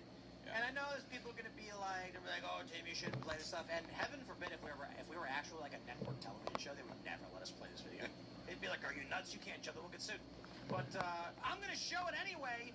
So I'm gonna show it some people are anyway. like, that's Let's just the take these. fabric. Alright, let's get that done. We need to grab. Fabric. But look. So we got water. Now we have There's sand. clearly two things that are round hitting the front of those paints. Grab that. That would be, so first it shows like, that would be up high testicles, but then it would show like the schlong down below, which doesn't make sense. So anatomically upside down. Well, what is going on? And even the dog is confused. Look at him. The dog's like, well, what is this, huh? And they got the music. And they got the music. Now, to be honest, I'm pretty sure that... No, I'm not. Just fact check. I don't think the dog was actually watching the Michelle Obama video. I don't think so It's not clear from the video. But this is like, this video, this one's got 325,000 views. It was posted today. It gets posted nonstop, especially with this dude not coming out saying it. Everybody, you know what, I should find the Joan Rivers one. James, what do you think? Is she a man? Is Michelle Obama a man? Listen, man, I'm not watching that video. I don't want to look at Hold on. Wait. Why? She's just dancing. What if it's fake? I don't know. No. You know, what you have to remember, guys, is that your brain is a glue trap. Okay, and you can't just pull images out of it. I don't need that in my head. I don't need. So here's the issue. See that? You just admitted everything. I didn't admit to anything. You've admitted it all. If that's just Michelle Obama dancing, wearing normal clothes, where her pants are If it's full real, I have no idea where this video comes from. It's what kind of special effects are used, if that's really a close-up footage. But you're like, I don't want to watch it, indicating you believe that's dumb. I believe that what was presented there seems to appear to me, but I have no idea. Seems to appear to me, what? Footage of her, or if that that's Say you're on team special effects. If it's a bit somebody's doing. Are you saying you think that Ellen DeGeneres edited that clip to make Michelle Obama look like she has? I think it was. I don't think it would be Ellen DeGeneres doing it. Actually, I don't know. People really don't like her. Remember when she lied? What was it? She lied about Justin Bieber. Ellen? Apparently, she's lied about a bunch of things. Listen, this is just a Claims rabbit she hole wasn't I've not invited to some party. explored. Oh, Yo, yeah. I'm trying to look it up on X, but it won't come up. Ellen's show is awesome back in No. the day. I think Jeremy Piven was interesting. Yo. X, Okay, is well- X down? Just for disclosure, I think she's He a woman. one-shotted you, Yeah. Tim. They pulled you off the network. Yeah, because I was just using it, and I'm trying to search for Michelle Obama. But, oh, I got it. We got it. What happened? No. What? Video get deleted in real It disappeared. Really? Scrub the footage. Whoa, hold on. Oh, the world is enlightened to this nuance. Yo, look at that. Dude, this is weird. I'm trying to pull the video up, but it keeps disappearing. I can play it. Miss Rivers, how are you? You made a ton of news officiating the wedding in New York yesterday. Is this like a new cottage career move for you? I'm so excited. Okay. And I should do very well because I don't choke. And do you think that the country will see the United States will see the first gay president or the first woman We already president? have it with Obama, so let's just calm down. Got it. You know Michelle is a transgender. We all know. Oh my gosh. It's okay. It's okay. It doesn't. Joan Rivers Joan's a little is the drugged out, biggest but, gangster. Also a very funny woman, and that was a joke. It was in 20. Ian, what do you think? Listen. I think It was 2014. No. Okay, hold on. She was as serious as James, fuck. this was 2014. Michelle? It was 2014 when she said this. Okay, Obama was still in office when this was said, and there weren't conspiracy theory videos about Michelle Obama being a man when Joan Rivers said this. Really? This is one of the first things that kicked off the transvestigation. Really? Yes. Does have larger shoulders than your average girl. She's muscular. I give her that, but she's beautiful. That woman fine. I think Barack just nailed it out of the Okay, so park. I disavow that too. I don't think she's a man, but I don't think she's beautiful either. Really? I think she's those, invigorating. Probably lifted that guy up out of just a Bro, look at this. CNN.com's got the story. Joan Rivers jokes Obama is gay. See, this is like predictive programming kind of stuff. That was not a joke. She literally just told the guy. Are they saying Joan Rivers jokes Obama's gay? First lady is transgender. That proves it. They corroborated her. So here's why they do this. Here's why they do this in the media.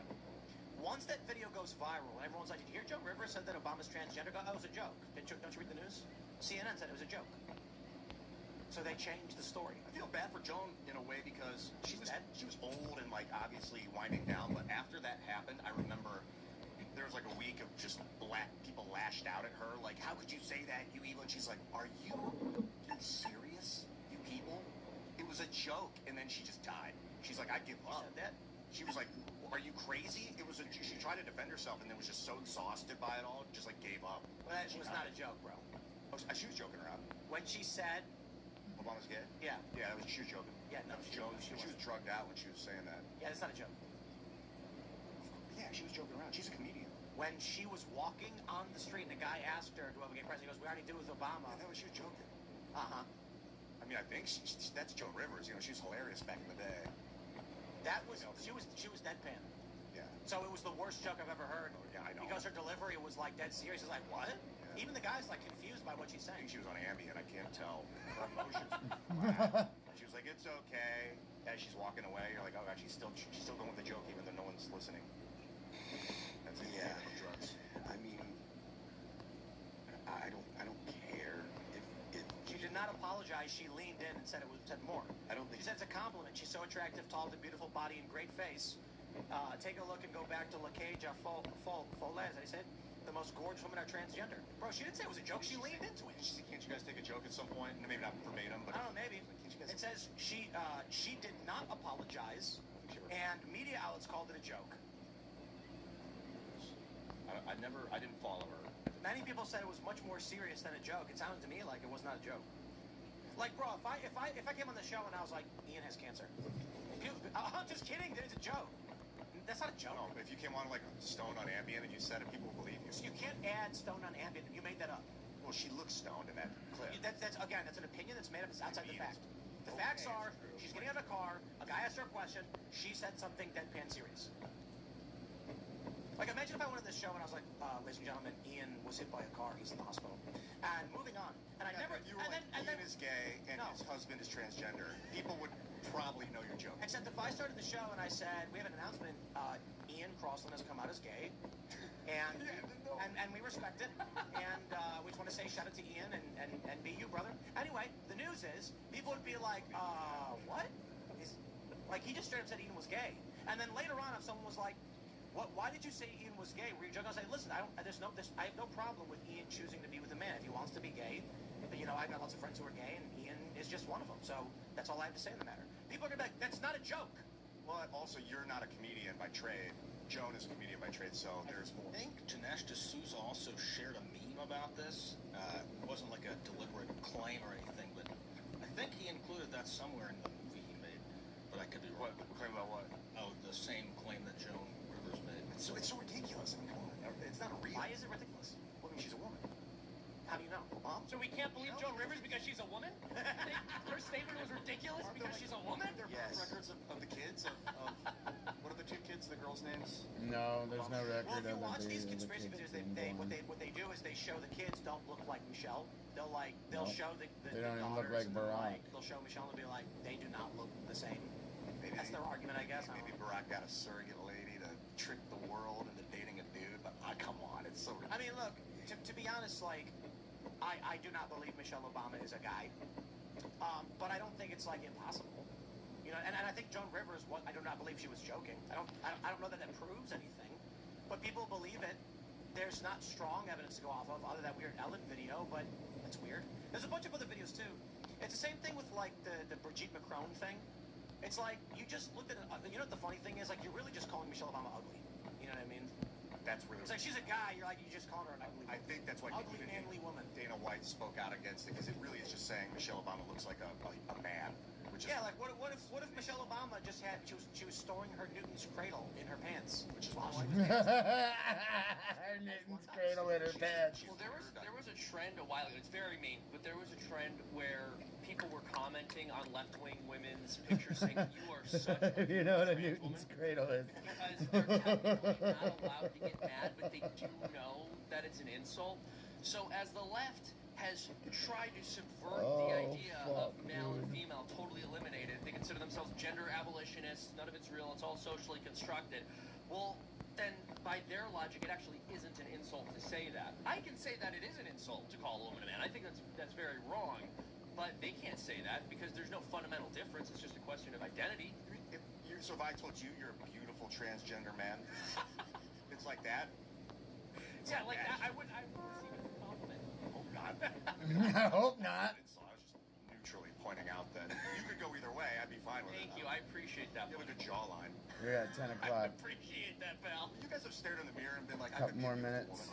We're gonna leave the bunker to itself. We'll send these off.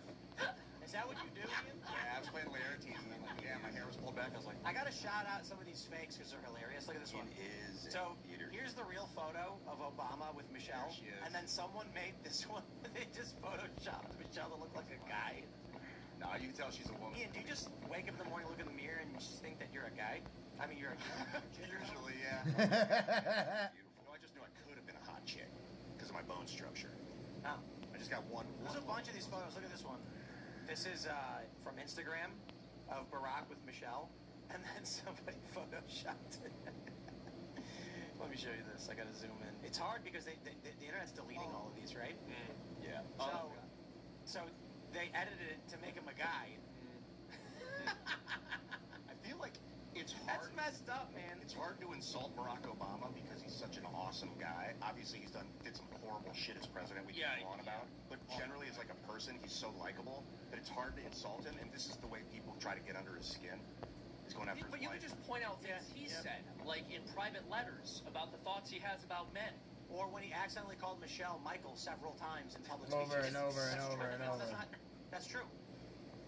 You're not helping your case there, Mr. President. And you know, had gay thoughts. Did you say C-SPAN? He had a... No, this can't be real.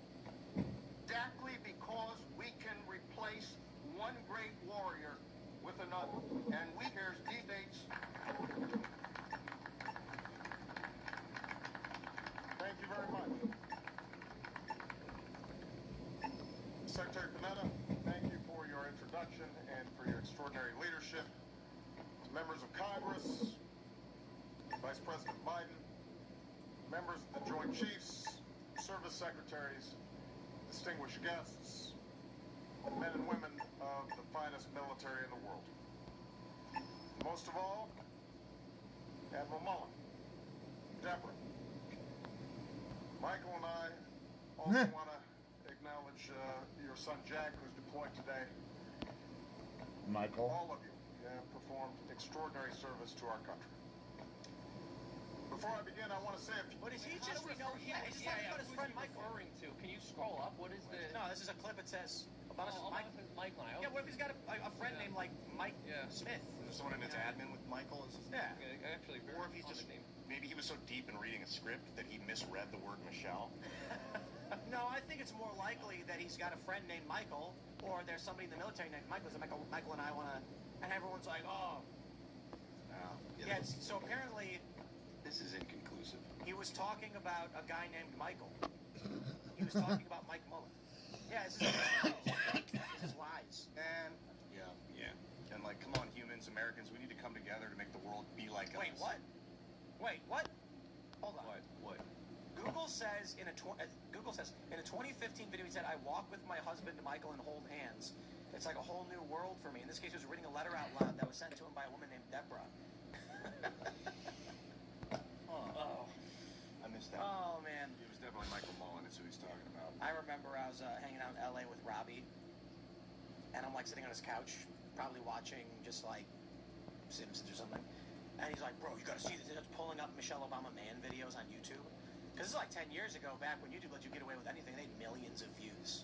Just millions of people believing this stuff. I thought you were thinking about dudes having gay thoughts, and you're like, oh yeah, Robbie.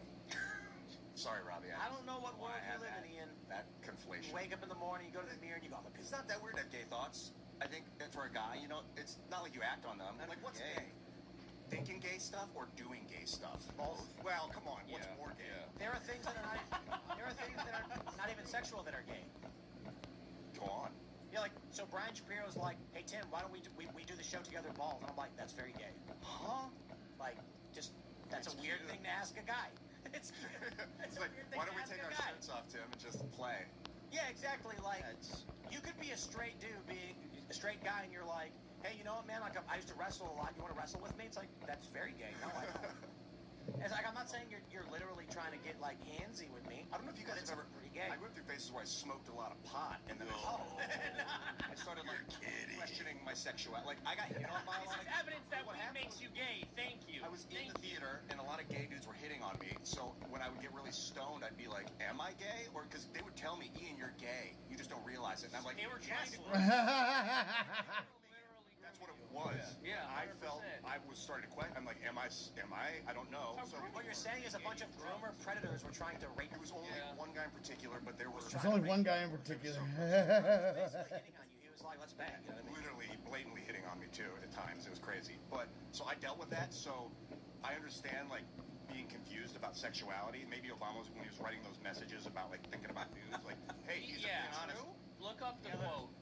You look up the quote. Obama letter about banging dudes. I want you to read this bombshell on air. You have it? Banging dudes? I want you to read it. I want you to pull up and find Wait, what? Oh, he's gay. Well, Barack Obama told X, "I make love to men daily, but in the imagination." Yeah, what? You know, it's not as gay as that. Reminds me. Ever see Dogma? You can't say that out loud because that will get clipped. In Dogma, when the this is blasphemous to Seamus. Yeah, I hate that. The 13th apostle comes down, and then Jay is like, if you were really watching the dead, like, tell me something we don't know. And he's like, you masturbate more than any living person on the planet. He goes, tell me something we don't know. And then Chris Rock goes, when you do it, you're thinking about guys. Bob goes, not all the time. Here we go. The more than 40-year-old letter to an ex-girlfriend recently resurfaced after Obama biographer David Garrow gave a long and winding interview on the one-time commander-in-chief. Quote, in regard to homosexuality, I must say that I believe this is an attempt to remove oneself from the present, a refusal perhaps to perpetuate the endless face of earthly life. You see, I make love to men daily, but in the imagination. Obama, then 21, wrote to Alex McNear in November of 1982. Is he saying that he just, like, imagines banging dudes? Like, is that literal? Is there context missing? The most straightforward reading of the text. Like, you could make love, like friendship love. I don't think No. that's a... Wait, hold on. No, hold on. There's more. That's the most There's Tobias Funke way of saying you want to be friends There's with more. a guy. There's more. He said, my mind is androgynous to a great extent, but I hope to make it more so until I can think in terms of people, not women as opposed to men. But in returning to the body, I see that I have been made a man, and physically in life, I choose to accept that contingency. So it sounds like weird, heavy agnostic, and psychedelic. creepy. Like if you're gonna have to take a heavy psychedelic, Bro, come on. sexuality goes Here away. is- It's like you're like this spirit. Have you always go? I think it's fair to say there's a non-zero chance Obama banged a guy, but I'd imagine it's actually closer to like 100. 51 plus. Like that kind of language, it's like, how do you write that? And like, how does a guy think these things and not be like, well, I'll give it a shot? Because if you're really tripping, like when he's like, when I come back to my body, it sounds like he was having like an out of body. But you're reading that into the text. He doesn't say that. Does he say when I come back to my body and see I am a man, then things change again? He says he accepts that. But in returning to the body, he's I like see out. that I have been made a man, and physically in life, I choose to accept that contingency. Yeah, so I think Obama is trans. I think he wants to be a lady. I think he's like, he wishes he was a woman, but he realizes that he can't, so he gave up. We've all felt Live your that dream, at bro. some point. Obama, you can transition. Like, haven't you ever fantasized about what would you do if you were a woman for a day? No. Come on. What the fuck? Never? No, me neither. No, me neither. Like I legit am like very comfortable with who I am. I like my life. I like living. Like, Bro, you know what I fantasize about? You know what I dream about when I have lucid dreams? Any guesses? Flying around your hometown? Shooting lasers and blowing things up. you know what I fantasize? When I have lucid dreams, I'm either like, I'm dreaming, I start flying, and I start just throwing fireballs. I'm just literally Naruto or Goku. It is the Naruto. cringiest of anime weed garbage. I have this dream I'm fantasize about having Luffy too money. throwing gum fists at people. I dream about having this bouncy ball that I can squeeze with my legs to elevate, and I fly on the thing, just constantly squeezing it together for motivation. This might be surprising, but Ian doesn't do drugs. Well, come on, I mean, that's a disputable. You know, I love the right dosage of all. Just like sit, look in the mirror and imagine yourself as a woman. Like Only one time, too. It was in college. You know, we were all young once. It was my junior year of college. I was in a play, surrounded by beautiful people. Silence of the Lambs over here. With gay dudes telling me how hot I was. And my girlfriend at the time thought I was cute. I didn't really like feel like a gay guy thinking about how hot I was would be a hot chick. You know, I played women on stage and stuff. So that gay dude was like, "You're gonna be the woman in this play, and you're gay." Play chicks in the plays. Was that just like a very common? It was not very common. Although, yeah, we would have a girl play a guy. A girl played a guy in Life is a Dream. A girl played a guy in 12th Night that I did. We had a show called Roxy and the Foxy Den where I played a woman at Sacred Fools Theater in Los Angeles. So it was, you'd get like 1 out of every 10 plays, you'd get someone playing a different... Bro, that clip where Ian says to Phil, like, don't you ever think about what it's like to be a woman? He's like, no, and then Ian's like, neither do I. Hey, bro. No, yeah, wild, Carter. I wouldn't touch that It's conversation. actually the other way around. What, didn't Freud say that women wish they had dongs? Yeah, I used to think like... Freud was obsessed with penis. Yeah, Freud. Yes, Freud said a lot of things. Yeah. You think he was on the right path? On the right No, I think Freud had some problems. Well, I mean, bro, to be honest, some women are so obsessed they get the skin Oh, on man, their arms. I can't think about it. There's this In fashion and then sewn to their bodies. That's crazy. You know those survival games where like they throw a bunch of people onto an island or whatever, and they have to like they're like game shows or whatever. Whoever wins gets like $1 million or whatever. Me and Sarah were watching one, and all of the women have a chip on their shoulders because they're women, and they're like, well, we want to show we're strong as the guys. We want to blah blah blah. The guys don't care. The guys do not care. The guys never think about it. There legitimately is some kind of thing in women where they're like, I want to be as strong. But it's true. There's truth in usurpation. No, it's part of the fall. Because Eve tried to usurp Adam as the head of the household. That is a problem women deal with as a product of original sin. Men and women deal with different problems. We are all flawed because of our sinfulness. Systemically, men don't try to be women. systemically, women do try to be men. For example, Men try to be children and women try to be men when they're not functioning properly. Well, a man will act like a child and a woman will try to act like a man. It's true. But I think at the large scale, what we're finding in trends All that right, guys I'm gonna want call have it. I'll be on tomorrow. we have polling data that I'll be shows up men want early, kids more so I'm Women gonna want to have be a men in meeting. that if I got a meeting if after there's like a group court, of women hanging so, around, and then a woman talks yeah. about like doing her makeup, and then jokes that a man can't do makeup, do you think Gotta the guy's gonna go be and- like, I can do anything I I will want? not be confined by your norms. Yeah, exactly. He's gonna be Gotta like, go deal with "Ah, that really, shit. We're just as strong as men. So, A group of guys gotta are go like, to we are court just in the as morning. communicative as women. Yippity fucking Well, the other way around. spend money. A bunch of guys can be hanging out, For fucking and they can say, parking. well, you're a girl. Because you know, then you're now never it's gonna all be as parking good app. as a guy at football. She's gonna go, So- oh, women can do it. You can't. Kind of What is this? bullshit, but Yeah, no guy's gonna be like, I can give birth if I want to. Some crazy ones maybe. Again, I'm going to relate a story with me and my girlfriend. We were both standing by the sink, right? And I'm like using the hose that comes down to rinse off something, and I just turn it and like squirt her a little bit. She grabs my hand, she's trying to get it, and I'm just chuckling, and she cannot move it. She's trying to get. Women just aren't as strong as men. Generally. We change. I bought a cool squirt gun. She gets me all the time. No, I'm giving you a hard time. I'm messing with you. Well, I know that the chat's gonna be like, oh, blah blah blah. But like, you know, it's like we have fun. But like, when it comes to like when like she tries to stick her finger in my mouth when I'm yawning to mess up my yawn, I'll grab her hand, and then she, you know, it's like women just aren't as strong as men generally. Bro, I open pickle jars on a regular basis. Yeah. Hey, I jam my fingers. Don't take your pickle opening jar for granted. No disrespect to my family, but like, I'll be handed a jar, and it'll just be like, I'm like, yeah, that was remarkable. Well, I caught a football is what I meant, and I jammed my fingers. Dude, I have a hard time doing that for 3 weeks. Was that when you were fantasizing about being a woman and needing a man to open a pickle jar? Out here, no. I think I tried to go for a ball. I didn't want to smash my head into the skate ramp, so I kind of half-assed it. Just don't take your grip strength for granted. We have a giant like rubber pregnancy belly for some reason. You could wear it. It's for empathy. Not some reason. It's so men can understand. But that's the thing, right? That is a perfect example of what we're talking about. No man is like, I am going to wear the empathy pregnancy belly to show that a man can do it. Like I want. Did you see that they have they sell these electrodes that you put on your your abdomen or just below your abs, and then when the wife goes into labor, they shock you so that you feel the pain with her. Oh God. I'm not doing that. Yeah, why? That's stupid. Why would you ever? Because there's dumb guys that are like, I can woman who hates her husband.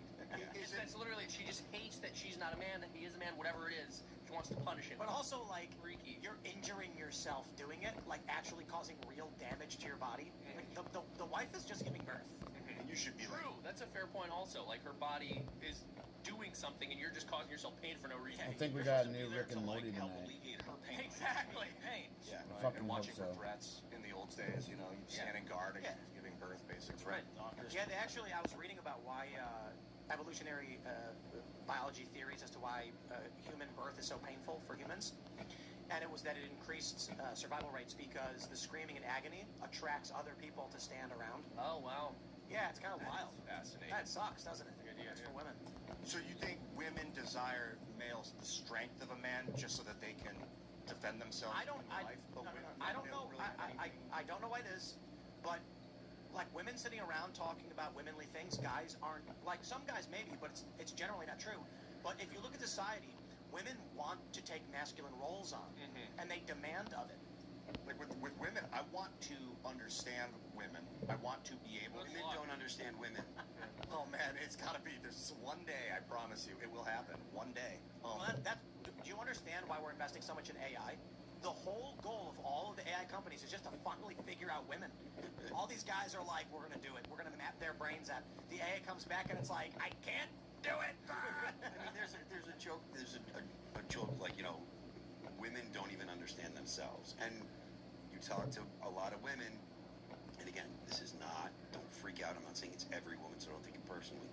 But you talk to a lot of women, and they'll tell you, you know, look, my hormones change throughout the month because of the fact that I can have babies. One day something will upset me. The week later it won't. That's totally normal. Like my girlfriend said to me the other day, she was like, you know, past couple days, I was feeling really emotional, and I'm like, I know, but like, and it's like, it's not.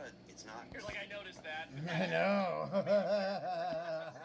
Change one bit. I love her. You know, she's a woman. That's what I love. It's one of the things I love about it. It can be, you know, but she doesn't understand it any more than I do. Again, it's nothing. There's nothing wrong with her. It's not bad. It's just that this is what women are, and you have to take women for what they are. Expecting women to be other things is a terrible idea. If you're talking, if you're talking to another dude and you expect him to respond like a woman. Alright, it's 10:17.